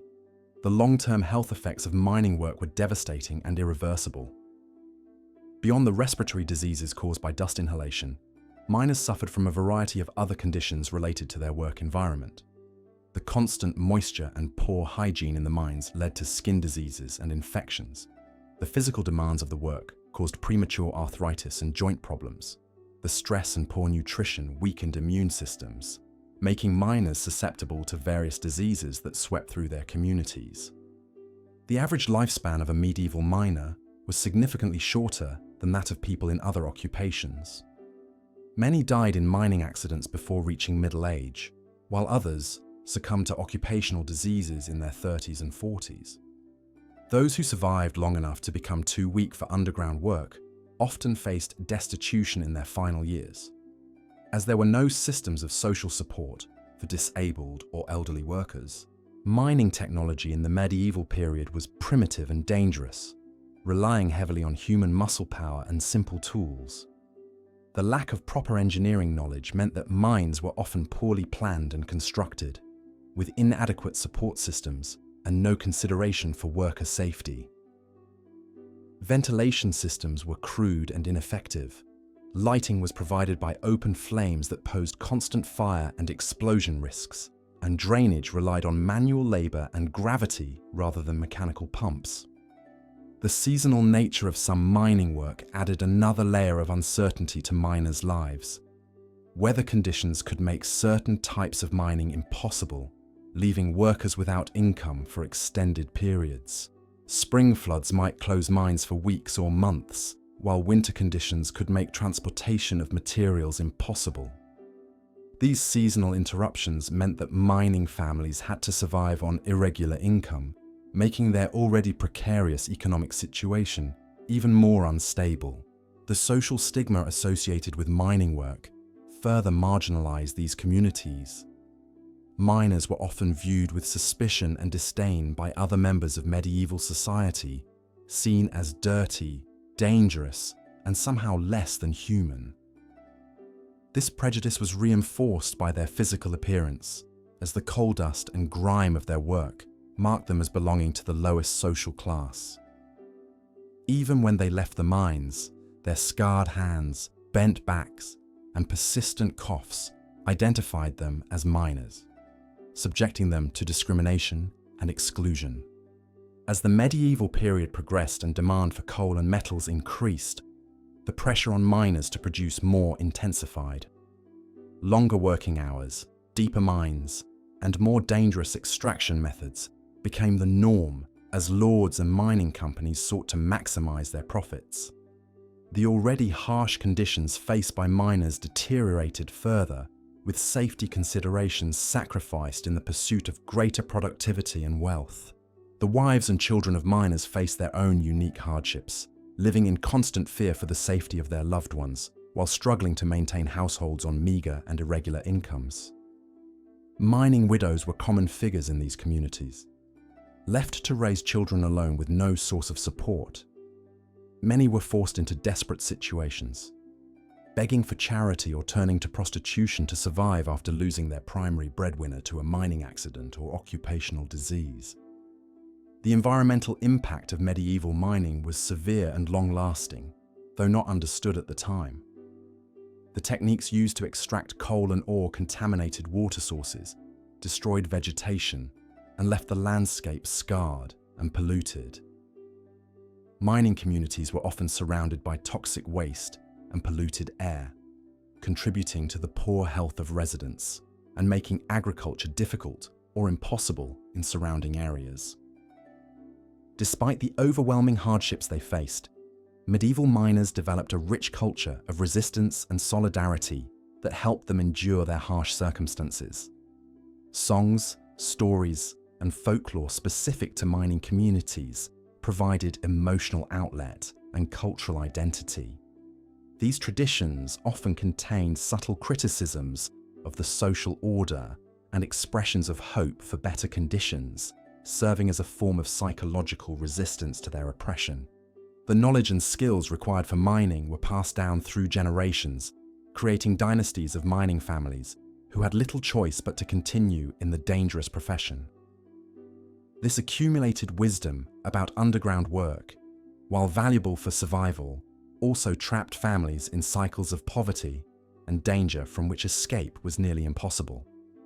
Sons followed fathers into the mines, not out of choice, but out of necessity, perpetuating the suffering across generations. The contrast between the romantic image of mining in popular culture and the brutal reality faced by medieval miners could not be more stark. While stories and songs might celebrate the bravery and skill of those who worked underground, the daily experience was one of fear, pain, and gradual physical destruction. The miners themselves understood this contrast all too well, often expressing bitter irony about the gap between their perceived importance and their actual treatment by society.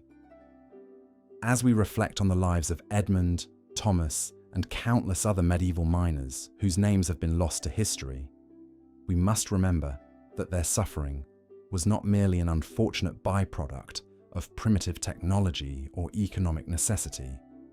It was the result of a social system that valued the extraction of wealth over human life, that treated workers as expendable resources rather than as human beings deserving of dignity and protection. The legacy of these forgotten miners lives on in the metals that still adorn our museums, the coal that powered early industrial development, and the underground infrastructure that laid the foundation for modern mining techniques. Their sacrifice, largely unrecognized and unrewarded in their own time, contributed to the economic development that would eventually lead to improved working conditions and labor protections for future generations of miners. The harsh reality of medieval mining life serves as a powerful reminder of how far we have come in terms of worker safety, labor rights, and social protections. The dangers that Edmund and Thomas face daily as unavoidable facts of life are now largely preventable through modern technology, safety regulations, and medical knowledge. Yet their story also reminds us that progress is not inevitable, and that the protections we now take for granted were won through centuries of struggle and sacrifice. In the flickering candlelight of medieval mines, among the constant dangers of cave-ins and toxic gases, in the face of poverty and social marginalization, these miners demonstrated a resilience and dignity that speaks to the fundamental strength of the human spirit. Their lives may have been harsh beyond our imagination, but they were not without meaning, purpose, or the quiet heroism of those who endure suffering while continuing to hope for something better. Part 11. The human cost of medieval mining. As the first pale light of dawn crept through the narrow openings of the mine shaft, Thomas felt the familiar ache in his chest, a deep, burning sensation that had grown worse with each passing season underground. The blackened phlegm he coughed up each morning served as a grim reminder of the price his body paid for the coal that warmed the hearths of those above. At 32, Thomas looked like a man of 50, his face gaunt and deeply lined, his once strong frame now bent and withered from years of crawling through passages, barely wide enough for a child. The human toll of medieval mining extended far beyond the immediate dangers of cave-ins and explosions. It was a slow, inexorable grinding down of the human spirit and body, a relentless extraction not just of precious metals and coal, but of life itself. Miners like Thomas and Edmund were not merely workers. They were sacrificial offerings to the insatiable appetite of medieval industry. their shortened lives the hidden cost of the copper that adorned church bells and the iron that forged the weapons of war. In the mining communities scattered across Europe's mountainous regions, the spectre of premature death hung as heavy as the perpetual coal dust in the air. Wives learned to recognize the telltale signs, the gradual weakening of their husbands, the way their breathing became more labored with each passing month, the hollow look that crept into their eyes as their lungs slowly filled with the detritus of their labor. Children grew up expecting to bury their fathers before their 40th birthdays, accepting this grim reality as simply the natural order of their world. The condition that would later be known as pneumoconiosis, or black lung disease, was so common among medieval miners that it was simply considered an inevitable consequence of the trade. Men would joke grimly about mining cough or coal spitter's curse, dark humor serving as their only defense against a fate they knew awaited them all. The progression was always the same. First came the persistent cough, then the shortness of breath, followed by the gradual wasting away as the lungs lost their ability to draw life-sustaining air. But the physical deterioration was only part of the human cost.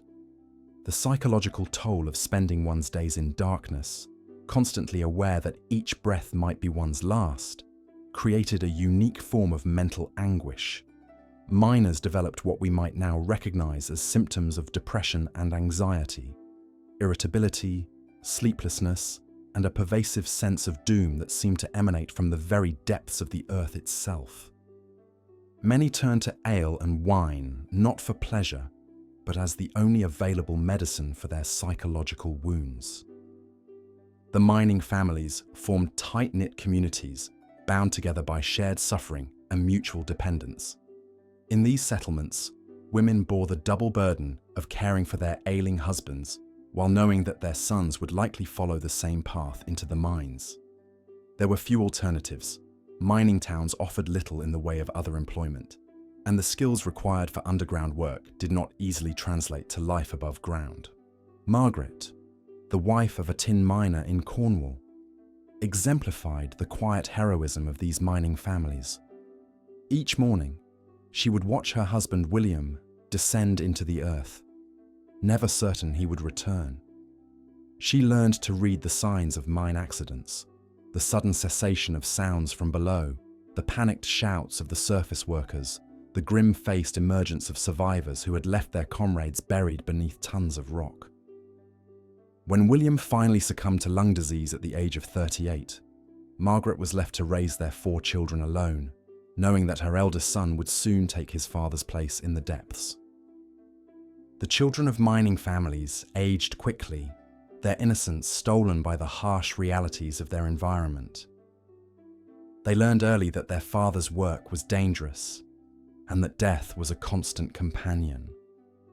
Many began working in the mines themselves as young as 8 or 9 years old, initially performing simple tasks like carrying messages or sorting ore, but gradually taking on more dangerous responsibilities as they grew older. These child laborers were particularly vulnerable to the various hazards of mining. Their small size made them useful for accessing narrow passages, but also made them more susceptible to injury and less able to escape when danger struck. The social structure of mining communities reflected the brutal hierarchy of their industry.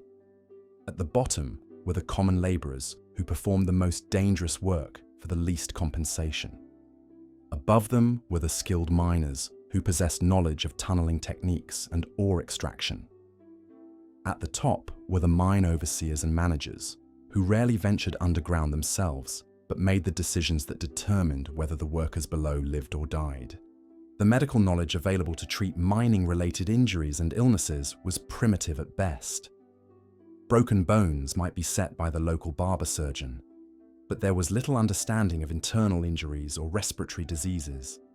Miners suffering from lung ailments were often told to breathe the vapors from heated herbs or to drink concoctions made from various plants, treatments that provided little more than false hope.